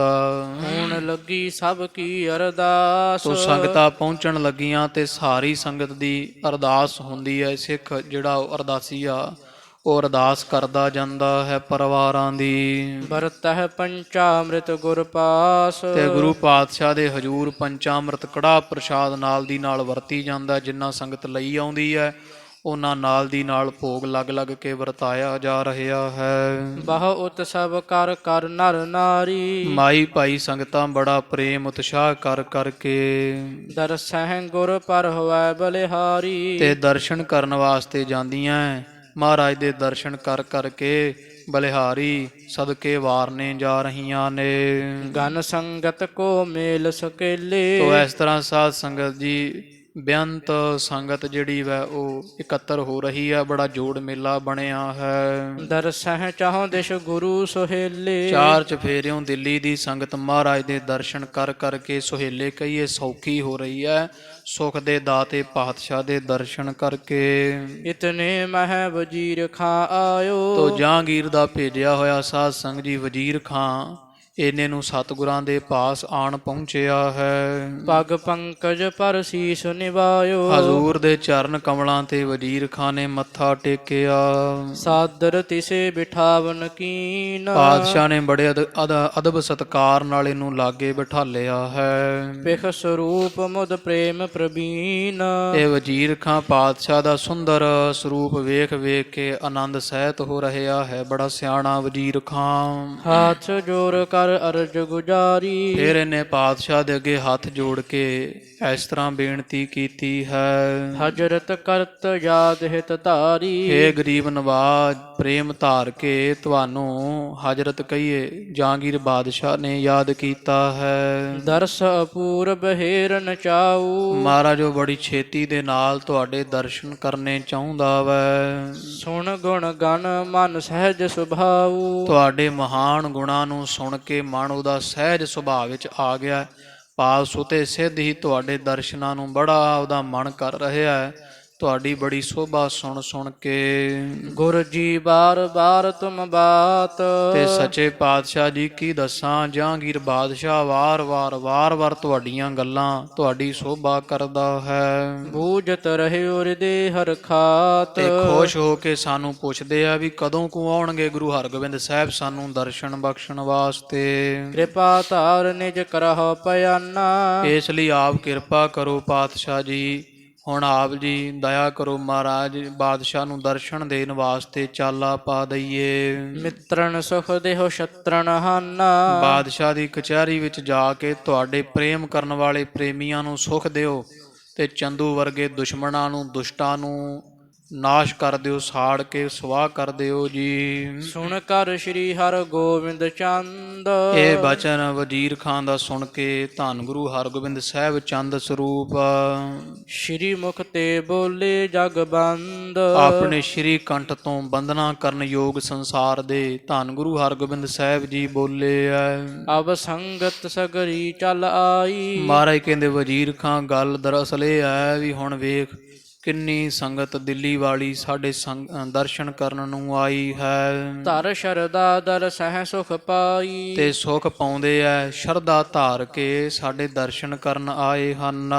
ਪੂਰਨ ਇਨਹਾ ਭਾਵਨੀ ਹੋਏ। ਇਸ ਕਰਕੇ ਪਹਿਲਾਂ ਤਾਂ ਇਹਨਾਂ ਦੀ ਭਾਵਨਾ ਅਸੀਂ ਪੂਰੀ ਕਰਾਂਗੇ, ਇਹਨਾਂ ਨੂੰ ਦਰਸ਼ਨ ਬਖਸ਼ਾਂਗੇ। ਵਰਤ ਕਰਾਹੋ ਲੇਤ ਸਭ ਕੋਏ। ਤੇ ਜਿੰਨਾ ਸਮਾਂ ਕੜਾਹ ਪ੍ਰਸ਼ਾਦ ਵਰਤੇਗਾ ਤੇ ਸਾਰੀ ਸੰਗਤ ਜਿੰਨਾ ਸਮਾਂ ਸਭ ਦੀਆਂ ਅਰਦਾਸਾਂ ਨਹੀਂ ਪੂਰੀਆਂ ਹੋ ਜਾਂਦੀਆਂ ਤੇ ਸਭ ਸਿੱਖ ਸੰਗਤਾਂ ਦਾ ਲਿਆਂਦਾ ਹੋਇਆ ਕੜਾਹ ਪ੍ਰਸ਼ਾਦ ਨੂੰ ਭੋਗ ਲੱਗ ਕੇ ਤੇ ਸੰਗਤ ਵਿੱਚ ਨਹੀਂ ਵਰਤਦਾ ਹੈ। ਗੁਰ ਪ੍ਰਸਾਦ ਲੈ ਘਰ ਤੇ ਵਰਤਾਵੈ। ਸੰਗਤਾਂ ਇੱਥੋਂ ਪ੍ਰਸ਼ਾਦ ਲੈ ਲੈ ਕੇ ਘਰ ਨੂੰ ਜਾਂਦੀਆਂ ਕਿਉਂਕਿ ਇਹਨਾਂ ਦੀ ਸ਼ਰਧਾ ਹੈ ਤੇ ਇੱਥੋਂ ਪੰਚਮ ਕੜਾਹ ਪ੍ਰਸ਼ਾਦ ਦੀ ਦੇਗ ਲੈ ਕੇ ਆਪਣੇ ਘਰ ਜਾਂਦੀਆਂ ਹਨ। ਘਰੇ ਜਾ ਕੇ ਘਰੇ ਰਹਿਣ ਵਾਲਿਆਂ ਨੂੰ ਵਰਤਾਉਂਦੇ ਐ। ਸਭ ਪਰਿਵਾਰ ਜਨਮ ਸਫਲਾਵੈ। ਤੇ ਸਾਰੇ ਪਰਿਵਾਰ ਦਾ ਜਨਮ ਜਿਹੜਾ ਗੁਰੂ ਨਾਨਕ ਪਾਤਸ਼ਾਹ ਦੇ ਘਰ ਦੇ ਕੜਾਹ ਪ੍ਰਸ਼ਾਦ ਨਾਲ ਸਫਲਾ ਹੁੰਦਾ ਹੈ। ਬਹੁ ਪ੍ਰੇਮੀ ਦਰਸ਼ਨ ਹਿਤ ਆਏ। ਇਸ ਲਈ ਵਜ਼ੀਰ ਖਾਂ ਬੜੇ ਪ੍ਰੇਮੀ ਸਿੱਖ ਸਾਡੇ ਦਰਸ਼ਨ ਕਰਨ ਵਾਸਤੇ ਤੜਕੇ ਦੇ ਲਾਈਨਾਂ ਕਤਾਰਾਂ ਵਿੱਚ ਲੱਗੇ ਹਨ।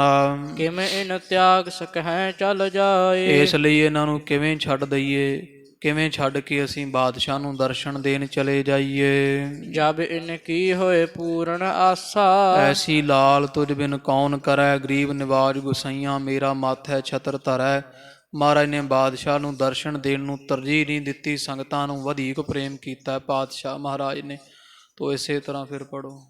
ਜਬ ਇਨ ਕੀ ਹੋਏ ਪੂਰਨ ਆਸਾ। ਤੋ ਪਾਤਸ਼ਾਹ ਮਹਾਰਾਜ ਕਹਿੰਦੇ ਵਜ਼ੀਰ ਖਾਨ ਜਦੋਂ ਸਿੱਖਾਂ ਦੀਆਂ ਆਸਾਂ ਪੂਰੀਆਂ ਹੋ ਜਾਣਗੀਆਂ ਇਹ ਦਰਸ਼ਨ ਕਰ ਕਰਕੇ ਰੱਜ ਜਾਣਗੇ, ਅਰਦਾਸਾਂ ਸਭ ਦੀਆਂ ਹੋ ਜਾਵਣਗੀਆਂ। ਕਰ ਕਰ ਦਰਸ਼ਨ ਜਾਹੇ ਅਵਾਸਾ। ਜਦੋਂ ਦਰਸ਼ਨ ਕਰਕੇ ਸਾਰੀ ਸੰਗਤ ਆਪਣੇ ਘਰਾਂ ਨੂੰ ਪਰਤ ਜਾਵੇਗੀ। ਤਬ ਹਮ ਚੱਲਹਿ ਸ਼ਾਹੋ ਕੇ ਪਾਸੀ। ਉਸ ਤੋਂ ਬਾਅਦ ਅਸੀਂ ਤੇਰੇ ਨਾਲ ਬਾਦਸ਼ਾਹ ਦੇ ਪਾਸ ਜਾਵਾਂਗੇ। ਮਿਲਹਿ ਭਲੇ ਦਿਲ ਹੋਹੇ ਹੁਲਾਸੀ। ਫਿਰ ਭਲੀ ਤਰ੍ਹਾਂ ਚੰਗੀ ਤਰ੍ਹਾਂ ਮਿਲ ਲਵਾਂਗੇ ਖੁੱਲੇ ਸਮੇਂ ਵਿੱਚ। ਉਹ ਬਾਦਸ਼ਾਹ ਨੂੰ ਵੀ ਬੜਾ ਹੁਲਾਸ ਹੋ ਜਾਵੇਗਾ, ਖੁਸ਼ੀ ਹੋ ਜਾਵੇਗੀ। ਸੁਣ ਵਜ਼ੀਰ ਖਾਂ ਬਹਰ ਉਚਾਰੇ। ਸੁਣ ਕੇ ਵਜ਼ੀਰ ਖਾਂ ਪਾਤਸ਼ਾਹ ਮਹਾਰਾਜ ਨੂੰ ਫੇਰ ਕਹਿਣ ਲੱਗਿਆ ਹੈ, ਹਮ ਭੀ ਸੇਵਕ ਸਿੱਖ ਤੁਮਾਰੇ। ਵੀ ਮਹਾਰਾਜ ਕੀ ਹੋਇਆ, ਮੁਸਲਮਾਨਾਂ ਦੇ ਘਰ ਦਾ ਜਨਮ ਹੈ, ਅਸੀਂ ਵੀ ਤਾਂ ਤੁਹਾਡੇ ਮਾੜੇ ਮੋਟੇ ਸਿੱਖ ਹਾਂ ਜੀ। ਦੇਹੋ ਪ੍ਰਸਾਦ ਖਾਏ ਸੁਖ ਪਾਵੈ। ਤੇ ਸਾਨੂੰ ਨਹੀਂ ਕੜਾਹ ਪ੍ਰਸ਼ਾਦ ਮਿਲੇਗਾ ਪਾਤਸ਼ਾਹ, ਸਾਨੂੰ ਵੀ ਵਰਤਾਰਾ ਮਿਲਣਾ ਚਾਹੀਦਾ ਹੈ, ਅਸੀਂ ਵੀ ਛਕ ਕੇ ਖੁਸ਼ੀਆਂ ਮਾਣੀਏ, ਸੁਖ ਪ੍ਰਾਪਤ ਕਰੀਏ। ਮਾਨੁਖ ਜਨਮ ਆਪਣ ਸਫਲਾਵੈ। ਅਸੀਂ ਵੀ ਕੜਾਹ ਪ੍ਰਸ਼ਾਦ ਗੁਰੂ ਨਾਨਕ ਪਾਤਸ਼ਾਹ ਦੇ ਘਰ ਦਾ ਛਕ ਕੇ ਆਪਣਾ ਜਨਮ ਸਫਲਾ ਕਰ ਲਈਏ। ਹਜ਼ਰਤ ਕੇ ਹਿਤ ਦੀਜਹਿ ਔਰ। ਤੇ ਬਾਕੀ ਬਾਦਸ਼ਾਹ ਜਹਾਂਗੀਰ ਵਾਸਤੇ ਵੀ ਤੁਸੀਂ ਹੋਰ ਗੱਫਾ ਜਿਹੜਾ ਇੱਕ ਵਰਤਾਰਾ ਬਾਦਸ਼ਾਹ ਵਾਸਤੇ ਵੀ ਦੇਣਾ ਕਰੋ, ਜਿਹੜਾ ਸਿੱਖ ਨੂੰ ਆਕ ਕੇ ਦਵਾਓ ਜੀ। ਪਹੁੰਚਾਵਾ ਮੈਂ ਤਿਸ ਹੀ ਠਾਰ। ਕਿਉਂਕਿ ਉਸੇ ਥਾਂ ਜਿੱਥੇ ਬਾਦਸ਼ਾਹ ਹੈ ਪੰਚਮ ਕੜਾਹ ਪ੍ਰਸ਼ਾਦ ਬਾਦਸ਼ਾਹ ਦੇ ਪਾਸ ਵੀ ਭੇਜ ਦੇਵਾਂਗੇ। ਤਬ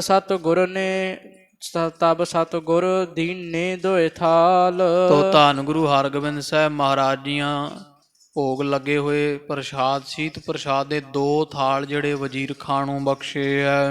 ਭਰ ਕਰਾਹੋ ਸੰਗ ਸਵਾਦ ਵਿਸਾਲ। ਤੇ ਜਿਸ ਬੇਅੰਤ ਸਵਾਦ ਹੈ, ਜਿਸ ਪੰਚਮ ਕੜਾਹ ਪ੍ਰਸ਼ਾਦ ਦਾ ਭਰ ਕੇ 2 ਥਾਲ ਮਹਾਰਾਜ ਨੇ ਵਜ਼ੀਰ ਖਾਨ ਨੂੰ ਦੇ ਦਿੱਤੇ ਹਨ। ਇਕ ਕੋ ਰਾਖਾ ਆਪਨ ਆਵਾਸ। ਨਾਲ ਹੁਕਮ ਕਰ ਦਿੱਤਾ ਵਜ਼ੀਰ ਖਾਂ ਇੱਕ ਥਾਲ ਤਾਂ ਤੇਰੇ ਪਰਿਵਾਰ ਵਾਸਤੇ ਹੈ, ਆਪਣੇ ਘਰ ਵਿੱਚ ਰੱਖ ਲਵੀਂ, ਵਰਤਾ ਦੇਵੀਂ। ਦੂਸਰ ਦੇਹੋ ਸ਼ਾਹ ਕੇ ਪਾਸ। ਤੇ ਦੂਜਾ ਥਾਲ ਜਿਹੜਾ ਬਾਦਸ਼ਾਹ ਜਹਾਂਗੀਰ ਦੇ ਘਰ ਭੇਜ ਦੇਣਾ ਕਰੀ। ਲੈ ਵਜ਼ੀਰ ਖਾਂ ਕਰ ਕੈ ਨਮੋ। ਮਹਾਰਾਜ ਨੂੰ ਨਮਸਕਾਰ ਕੀਤੀ ਤੇ ਵਜ਼ੀਰ ਖਾਂ ਕੜਾਹ ਪ੍ਰਸ਼ਾਦ ਦੇ 2 ਥਾਲ ਦੇਗ ਲੈ ਕਰਕੇ ਉਠ ਤੂਰਨ ਗਮਨਿਓ ਤਿਸ ਸਮੋ। ਬੜਾ ਤੇਜ਼ੀ ਦੇ ਨਾਲ ਆਪਣੇ ਘਰ ਨੂੰ ਪਹੁੰਚਿਆ ਹੈ, ਤੁਰਿਆ ਹੈ। ਨਿਜ ਨਿਕੇਤ ਇੱਕ ਪਠ ਕਰ ਥਾਲਾ। ਇੱਕ ਥਾਲ ਇਹਨੇ ਆਪਣੇ ਘਰ ਵਿੱਚ ਭੇਜ ਦਿੱਤਾ।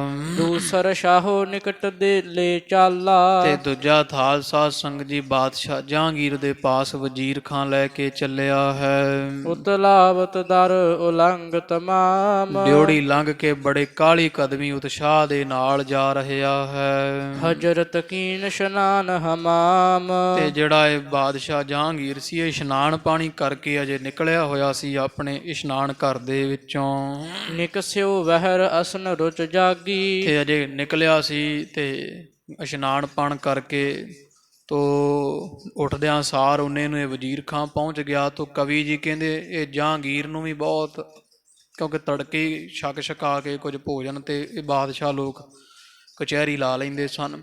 ਤੋ ਇਹਨੇ ਪ੍ਰਸ਼ਾਦਾ ਪਾਣੀ ਜਹਾਂਗੀਰ ਨੇ ਅਜੇ ਛਕਣਾ ਹੈ ਸੀ, ਭੁੱਖ ਲੱਗੀ ਹੋਈ। ਹੋਤੀ ਸੀਤ ਰੁੱਤ ਬਹੁ ਸ਼ੁੱਧ ਲਾਗੀ। ਰਾਤਾਂ ਵੱਡੀਆਂ ਹੁੰਦੀਆਂ, ਸਿਆਲ ਦੇ ਦਿਨ ਹੋਣ ਕਰਕੇ ਰਾਤਾਂ ਵੱਡੀਆਂ ਸਨ ਗਈਆਂ, ਜਿਸ ਕਰਕੇ ਅੰਮ੍ਰਿਤ ਵੇਲੇ ਹੀ ਇਹਨੂੰ ਭੁੱਖ ਲੱਗੀ ਹੋਈ ਹੈ ਸੀ। ਤਬ ਕਰਾਹੋ ਲੈ ਪਹੁੰਚਿਓ ਤਹਾਂ। ਤੇ ਇਹਨੂੰ ਇਹ ਵਜ਼ੀਰ ਖਾਂ ਭਰਿਆ ਥਾਲ ਕੜਾਹ ਦਾ ਲੈ ਕੇ ਪਹੁੰਚ ਗਿਆ ਹੈ। ਫੇਰਤ ਹਜਰਤ ਮੁਖ ਤੇ ਕਹਾ। ਇਹਨੂੰ ਆਉਂਦੇ ਨੂੰ ਵੇਖ ਕੇ ਬਾਦਸ਼ਾਹ ਇਸ ਤਰ੍ਹਾਂ ਮੁਖੋਂ ਬੋਲਿਆ ਹੈ, ਕਹੋ ਵਜ਼ੀਰ ਖਾਂ ਕਿਆ ਲੈ ਆਇਓ। ਇਹ ਵਜ਼ੀਰ ਖਾਂ ਥਾਲ ਵਿੱਚ ਭਲਾ ਤੈਂ ਕੀ ਲੈ ਆ ਰਿਹਾ ਹੈ। ਸਤਿਗੁਰ ਸੰਗ ਨਹੀਂ ਦ੍ਰਿਸ਼ਟਾਇਓ। ਤੇ ਗੁਰੂ ਹਰਗੋਬਿੰਦ ਸਾਹਿਬ ਨੂੰ ਲੈਣ ਵਾਸਤੇ ਭੇਜਿਆ ਸੀ। ਪਾਤਸ਼ਾਹ ਤੇਰੇ ਨਾਲ ਨਹੀਂ ਦਿਸਦੇ, ਇਕੱਲਾ ਹੀ ਆਇਆ ਹੈ। ਕਰ ਜੋਰਤ ਤਬ ਕਹਿਓ ਸੁਨਾਏ। ਤੋ ਇਹ ਵਜ਼ੀਰ ਖਾਂ ਨੇ ਸਾਧ ਸੰਗ ਜੀ ਹੱਥ ਜੋੜੇ ਤੇ ਬਾਦਸ਼ਾਹ ਨੂੰ ਆਖਿਆ ਹੈ, ਸ਼੍ਰੀ ਗੁਰ ਕਿਰਪਾ ਪ੍ਰਸਾਦ ਪਠਾਏ। ਵੀ ਧੰਨ ਗੁਰੂ ਹਰਗੋਬਿੰਦ ਸਾਹਿਬ ਜੀਆਂ ਬਾਦਸ਼ਾਹ ਤੁਹਾਡੇ ਤੇ ਬੜੀ ਕਿਰਪਾ ਕੀਤੀ, ਮਿਹਰ ਕਰਕੇ ਇਹ ਪੰਚਮ ਕੜਾਹ ਪ੍ਰਸ਼ਾਦ ਦਾ ਥਾਲ ਭੇਜਿਆ ਹੈ। ਆਪ ਤਿਆਰ ਹੋਵਤ ਹਿਤ ਆਵਨ। ਤੇ ਮਹਾਰਾਜ ਤਿਆਰਾ ਕਰ ਰਹੇ, ਬਸ ਛੇਤੀ ਹੀ ਮਹਿਲ ਵਿੱਚ ਪਹੁੰਚ ਜਾਣਗੇ। ਪ੍ਰਥਮ ਕਰਾਹ ਮੁਖ ਮਹਿ ਇਹ ਪਾਵਨ। ਇਸ ਲਈ ਉਹਨਾਂ ਸਮਾਂ ਪਹਿਲਾਂ ਜੋ ਗੁਰੂ ਨਾਨਕ ਪਾਤਸ਼ਾਹ ਦੇ ਘਰ ਵੱਲੋਂ ਕੜਾਹ ਪ੍ਰਸ਼ਾਦ ਆਇਆ ਹੈ, ਬਾਦਸ਼ਾਹ ਇਹਦੀ ਗਰਾਹੀ ਮੁੱਖ ਵਿੱਚ ਪਾਉਣੀ ਕਰਨਾ ਕਰੋ ਜੀ। ਹੋਤੀ ਸ਼ੁਧਾ ਟਿਕ ਸ਼ਾਹੋ ਮੰਗਾਇਓ। ਤੋ ਬਾਦਸ਼ਾਹ ਵੀ ਕਹਿੰਦੇ ਭੁੱਖ ਲੱਗੀ ਹੋਈ ਹੋਣ ਕਰਕੇ ਆਪਣੇ ਪਾਸ ਮੰਗਵਾ ਲਿਆ ਹੈ। ਭਰਿਓ ਕਵਰ ਕਰ ਆਨਨ ਪਾਇਓ। ਤੇ ਭਰੀ ਬੁੱਕ ਇਹਨੇ ਵਜ਼ੀਰ ਖਾਂ ਨੇ ਪ੍ਰਸ਼ਾਦ ਜਿਹੜਾ ਪੰਚਮ ਕੜਾਹ ਪ੍ਰਸ਼ਾਦ ਵਰਤਾਰਾ ਜਹਾਂਗੀਰ ਨੂੰ ਦਿੱਤਾ।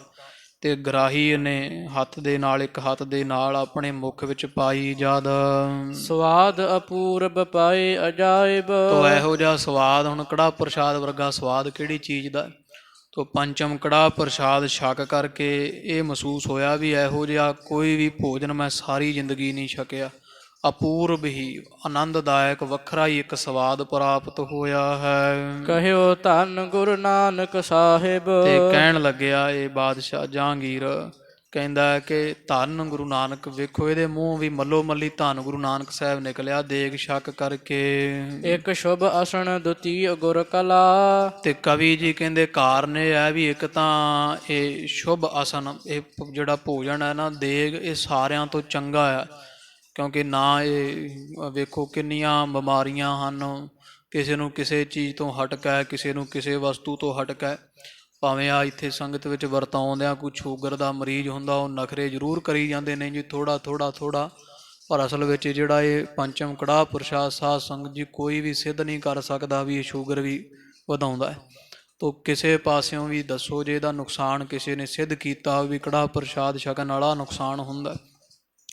ਤੋ ਇਸ ਤਰ੍ਹਾਂ ਅੱਗੇ ਬਜ਼ੁਰਗ ਕਿਲੋ ਕਿਲੋ ਸਾਧ ਸੰਗਤ ਜੀ ਦੇਗ ਛਕ ਜਾਂਦੇ ਰਹੇ ਹੈ ਤੇ ਤਿਆਰ ਬਰ ਤਿਆਰ ਵੀ ਰਹੇ, ਕਿੰਨਾ ਕਿੰਨਾ ਕੰਮ ਕਰ ਜਾਣਾ ਕਰਨਾ। ਤੇ ਹੁਣ ਵੇਖ ਲਓ ਕੀ ਹਾਲ ਹੈ। ਇੱਥੇ ਤੁਸੀਂ ਬਾਪੂ ਜੀ ਦੱਸਦੇ ਸੀ ਇੱਥੇ ਆਪਣੇ ਰਤਾ ਥੇੜੇ ਇੱਥੇ ਵੱਡਾ ਗੁਰਦੁਆਰਾ ਇੱਕੋ ਹੀ ਹੁੰਦਾ ਸੀ, ਆਹ ਸਥਾਨ ਨਹੀਂ ਸੀ ਬਣਿਆ। ਤੇ ਉੱਥੇ ਕੜਾਹ ਪ੍ਰਸ਼ਾਦ ਦੀ ਦੇਗ ਕਿਤੇ ਪੂਰੀ ਨਹੀਂ ਸੀ ਆਉਂਦੀ, ਇੰਨੀ ਬਜ਼ੁਰਗ ਦੇਗ ਛਕਿਆ ਕਰਦੇ ਸਨ। ਤੇ ਦੋ ਦੋ ਵਾਰੀ ਤਿੰਨ ਤਿੰਨ ਵਾਰੀ ਮਨ ਕਰਨਾ ਵੀ ਹੋਰ ਦੇਗ ਲਈਏ, ਹੋਰ ਦੇਗ ਲਈਏ, ਵੀ ਦੇਗ ਕਦੇ ਪੂਰੀ ਨਹੀਂ ਸੀ ਆਉਂਦੀ ਅੱਗੇ। ਤੇ ਆਪਣੇ ਇੱਥੇ ਹੁਣ ਵਿਸਾਖੀ ਕਿੱਡਾ ਮਰਜ਼ੀ ਜੋੜ ਮੇਲਾ ਤੇ ਅੱਧਾ ਕਿਲੋ ਦੀ ਦੇਗ ਬਣ ਜਾਏ ਨਾ, ਉਹ ਵੀ ਇੱਥੇ ਵਧੀ ਰਹਿੰਦੀ ਆ। ਸਵੇਰੇ ਮਸਾਂ ਪਾਈਆ ਦੇਗ ਆਉਂਦੀ ਹੈ ਤੇ ਸਾਰੇ ਦਿਨ ਵਿੱਚ ਉਹ ਵੀ ਜਿਹੜੀ ਵੈ ਉਹ ਦੇਗ ਵਧੀ ਰਹਿੰਦੀ ਹੈ ਇੱਥੇ ਵਧੀ, ਫਿਰ ਸਿੰਘ ਹੀ ਸ਼ਕਲ ਛੁਕ ਲੈਂਦੇ ਆ ਇੱਥੇ ਸ਼ਾਮ ਨੂੰ। ਤੋ ਇਸ ਤਰ੍ਹਾਂ ਮਹਾਰਾਜ ਦੇ ਘਰ ਦਾ ਪੰਚਮ ਕੜਾਹ ਪ੍ਰਸ਼ਾਦ, ਕਵੀ ਜੀ ਕਹਿੰਦੇ ਇੱਕ ਤਾਂ ਸਵਾਦ ਇਹਦਾ ਇਹੋ ਜਿਹਾ ਜਿਹਦਾ ਕਿਸੇ ਦਾ ਨਹੀਂ, ਅੰਮ੍ਰਿਤ ਹੈ।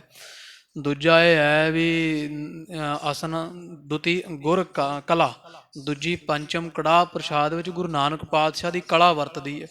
ਕੌਡੇ ਰਾਖਸ਼ ਨੂੰ ਮਹਾਰਾਜ ਨੇ ਕਾਹਦੇ ਨਾਲ ਤਾਰਿਆ? ਸ਼ੀਤ ਪ੍ਰਸ਼ਾਦ ਦੇ ਕੇ ਤਾਰਿਆ। ਸੱਜਣ ਠੱਗ ਦਾ ਮਨ ਕਾਹਦੇ ਨਾਲ ਬਦਲਿਆ?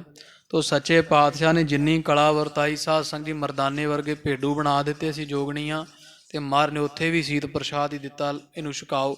ਤੋ ਇਸ ਤਰ੍ਹਾਂ ਇਹ ਕਲਾ ਹੈ ਪੰਚਮ ਕੜਾਹ ਪ੍ਰਸ਼ਾਦ ਦੇ ਵਿੱਚ, ਇੱਕ ਸਵਾਦ ਬੇਸ਼ ਆਨੰਦ ਹੈ ਦੂਸਰਾ ਇਹਦੇ ਵਿੱਚ ਕਲਾ ਵਰਤਦੀ ਗੁਰੂ ਨਾਨਕ ਪਾਤਸ਼ਾਹ ਦੇ ਘਰ ਦੀ। ਤ੍ਰਿਤੀਏ ਸੁਦਾ ਸਵਾਦ ਅਤ ਭਲਾ। ਤੇ ਤੀਜੀ ਗਵਦ ਵਧੀਕੀ ਇਹ ਹੈ, ਇਹਦੀ ਸੋਭਾ ਕੜਾ ਪ੍ਰਸ਼ਾਦ ਦੀ ਵੀ ਇਹਦਾ ਸਵਾਦ ਬੇਅੰਤ ਆਨੰਦਦਾਇਕ ਹੈ।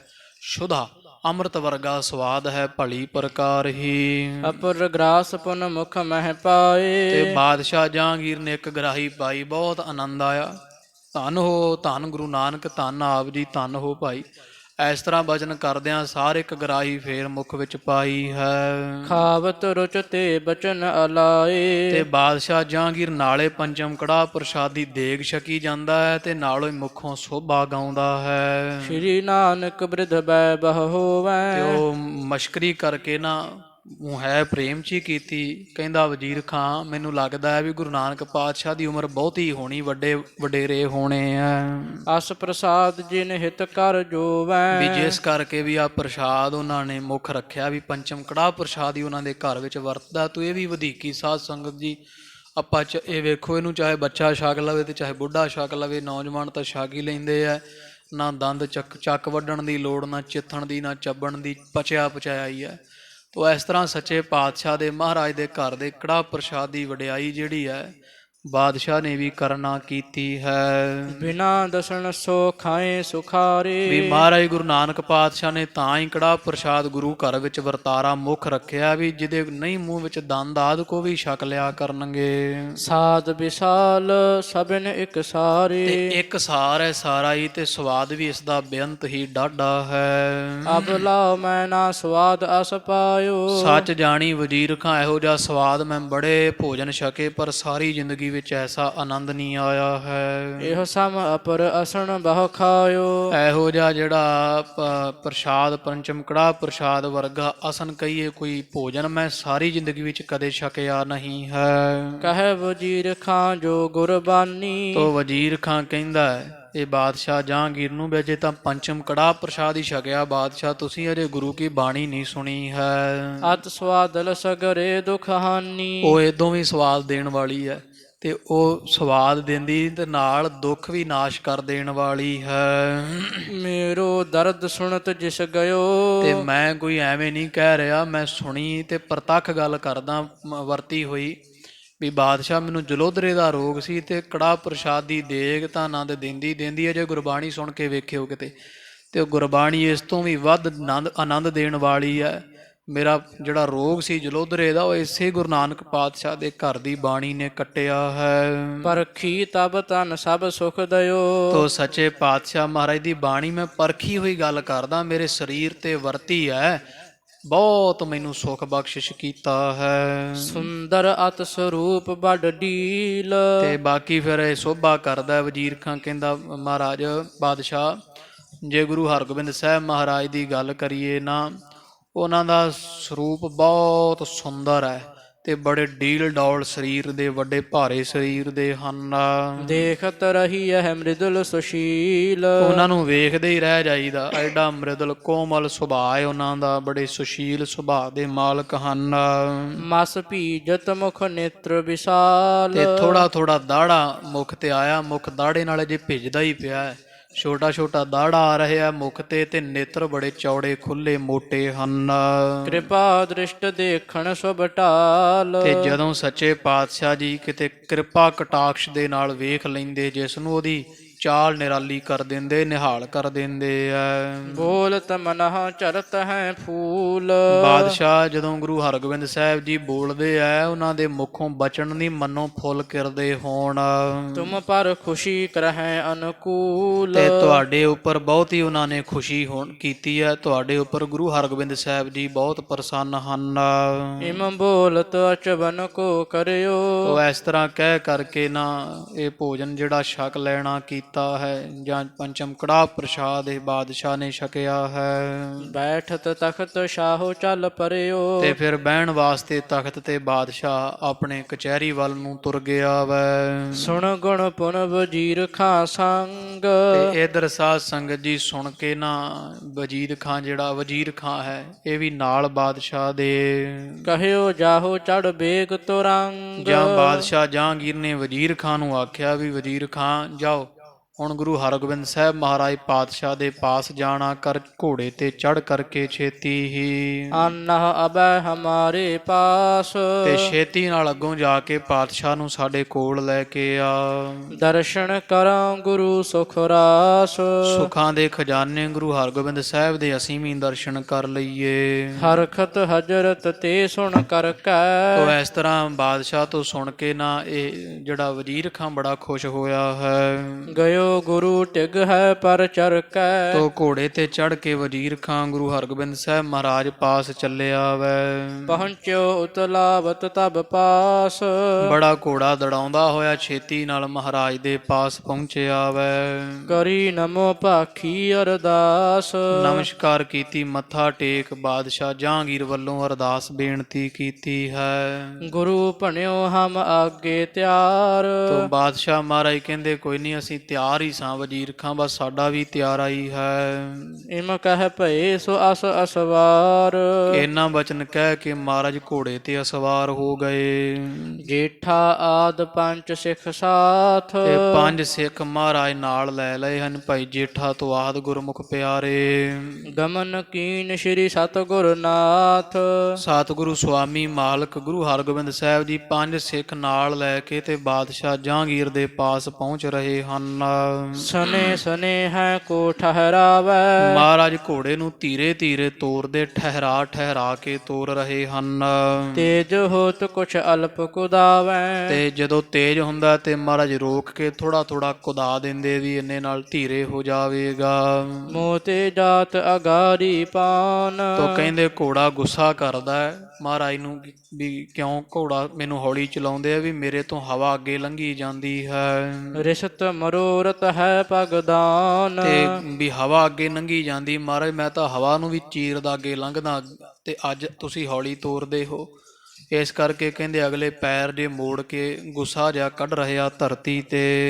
ਅਵਨੀ ਬਜਤ ਪਰਤ ਜਬ ਪਾਰ। ਜਦੋਂ ਅਗਲੀਆਂ ਲੱਤਾਂ ਉਛਾਲ ਕੇ ਧਰਤੀ ਤੇ ਘੋੜਾ ਡਿੱਗਦਾ ਹੈ, ਪੈਰ ਮਾਰਦਾ ਹੈ, ਤੇ ਪੌੜਾਂ ਦੀ ਬੜੀ ਆਵਾਜ਼ ਗੂੰਜ ਪੈਂਦੀ ਹੈ। ਪਹੁੰਚੇ ਏਵ ਦੁਰਗ ਕੇ ਪਾਰ। ਤੋ ਮਹਾਰਾਜ ਲੀਲਾ ਕਰਦੇ, ਕੌਤਕ ਕਰਦੇ, ਘੋੜੇ ਨੂੰ ਕਦਾਉਂਦੇ, ਚੰਚਲ ਕਰਦੇ ਹੋਏ ਜਿੱਥੇ ਬਾਦਸ਼ਾਹ ਦਾ ਦਰਬਾਰ ਸੀਗਾ ਦੇ ਦਰਸ਼ਨੀ ਪੌੜ ਤੇ ਪਹੁੰਚ ਗਏ, ਦਰਵਾਜ਼ੇ ਤੇ। ਜੋ ਦੇਖਤ ਸੋ ਸੀਸ ਨਿਵਾਵੈ। ਤੇ ਜਿਹੜੇ ਦਿੱਲੀ ਦੀ ਸੰਗਤ ਕੋ ਬਾਦਸ਼ਾਹ ਦੇ ਲਾਗੇ ਰਹਿਣ ਵਾਲੇ ਅਮੀਰ ਵਜ਼ੀਰਾਂ ਦੇ ਘਰ ਇੱਥੇ ਕਿਲ੍ਹੇ ਵਿੱਚ ਹੀ ਹੁੰਦੇ ਨਾ, ਬਾਰ-ਬਾਰ ਗਲੀਆਂ 'ਚ, ਤੋ ਉਹ ਉਹਨਾਂ ਦੇ ਪਰਿਵਾਰ ਜਾਂ ਕੋਈ ਦਿੱਲੀ ਦੀ ਜਿਹੜੇ ਕੋਈ ਲੋਕ ਹੈ, ਮੁਸਲਮਾਨ ਲੋਕ ਜਿਹੜੇ ਕੋਈ ਸ਼ਾਹੀ ਲੋਕ ਸਨ, ਉਹ ਛੱਤਾਂ ਤੇ ਚੜ ਚੜ ਕੇ ਧੰਨ ਗੁਰੂ ਹਰਗੋਬਿੰਦ ਸਾਹਿਬ ਮਹਾਰਾਜ ਨੂੰ ਆਇਆਂ ਨੂੰ ਵੇਖਦੇ ਹਨ।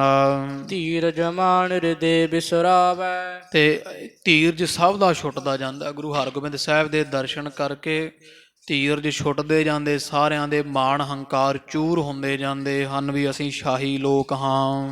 ਮੂਰਤ ਪਿਖ ਹੈ ਅਪੂਰਬ ਹੈ। ਤੋ ਇਹੋ ਜਿਹਾ ਸਰੂਪ ਸਾਰੀ ਜ਼ਿੰਦਗੀ ਕਿਸੇ ਨੇ ਨਹੀਂ ਵੇਖਿਆ ਜਿਹੋ ਜਿਹਾ ਧੰਨ ਗੁਰੂ ਹਰਗੋਬਿੰਦ ਸਾਹਿਬ ਦਾ ਦਿਸ ਰਿਹਾ ਹੈ। ਸੁੰਦਰਤਾ ਦੇਖਤ ਹੀ ਰਹੈ। ਜਿਹੜਾ ਵੇਖਦਾ ਦਿੱਲੀ ਦਾ ਵਾਸੀ, ਸਿੱਖਾਂ ਨੇ ਤਾਂ ਦਰਸ਼ਨ ਕੀਤੇ ਸੀ ਮਹਾਰਾਜ ਦੇ, ਜਿਹੜੇ ਸ਼ਾਹੀ ਲੋਕ ਸਨ ਕਿਲ੍ਹੇ ਵਿੱਚ ਰਹਿੰਦੇ, ਜਿਹੜਾ ਵੀ ਗੁਰੂ ਹਰਗੋਬਿੰਦ ਸਾਹਿਬ ਮਹਾਰਾਜ ਨੂੰ ਵੇਖਦਾ ਹੈ, ਵੇਖਦਾ ਰਹਿ ਜਾਂਦਾ ਹੈ। ਇਹੋ ਗੁਰ ਰੂਪ ਕਿਤਕ ਨਰ ਜਾਣੈ। ਤੇ ਕੁਝ ਕੁ ਤਾਂ ਜਾਣਦੇ ਆ ਵੀ ਇਹ ਗੁਰੂ ਹਰਗੋਬਿੰਦ ਸਾਹਿਬ ਮਹਾਰਾਜ ਸੱਚੇ ਪਾਤਸ਼ਾਹ ਜੀ ਗੁਰੂ ਨਾਨਕ ਪਾਤਸ਼ਾਹ ਦਾ ਸਰੂਪ ਹਨ, ਉਹਨਾਂ ਦੀ ਗੱਦੀ ਦੇ ਮਾਲਕ ਹਨ।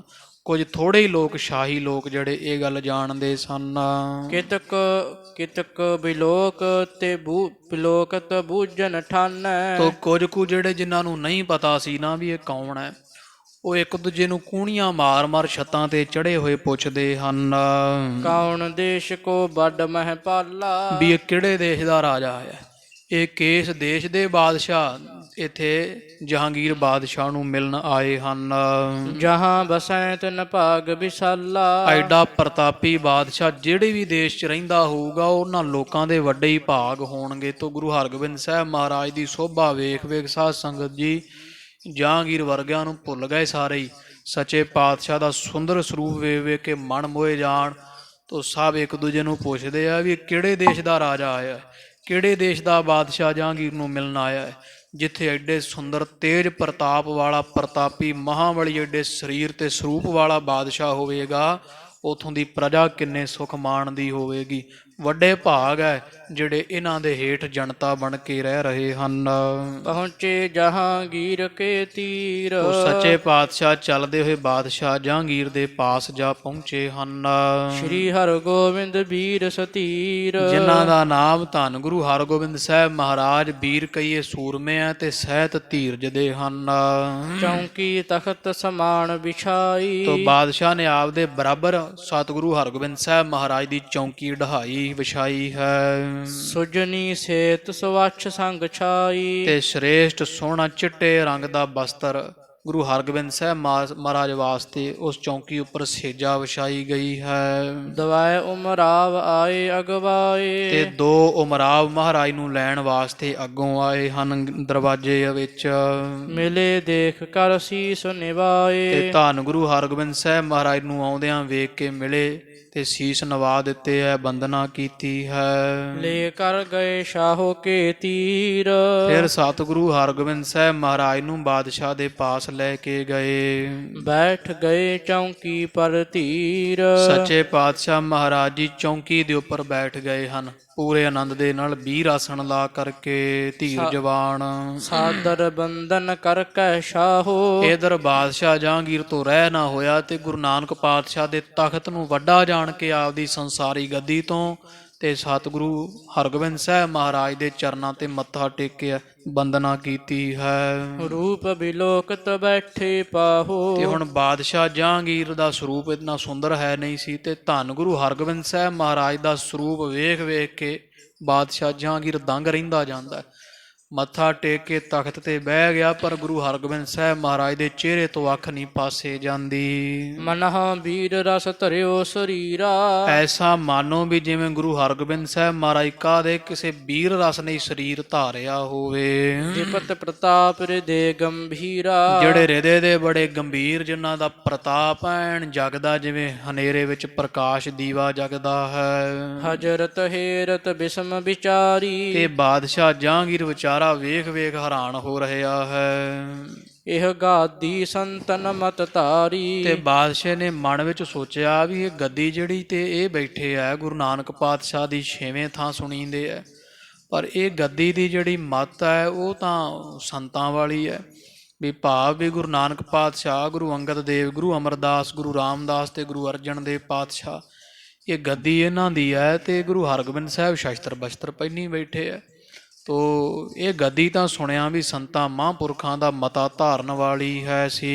ਗੁਰੂ ਪ੍ਰਥਮ ਸਭ ਤੈਸੇ ਭਏ। ਤੇ ਪਹਿਲੇ 5 ਪਾਤਸ਼ਾਹ ਤਾਂ ਸੁਣਿਆ ਸੰਤ ਰੂਪ ਸਨ, ਸ਼ਾਂਤ ਰੂਪ ਸਨ, ਮਾਲਾ ਫੇਰਨ ਵਾਲੇ, ਨਾਮ ਜਪਣ ਜਪਾਉਣ ਵਾਲੇ।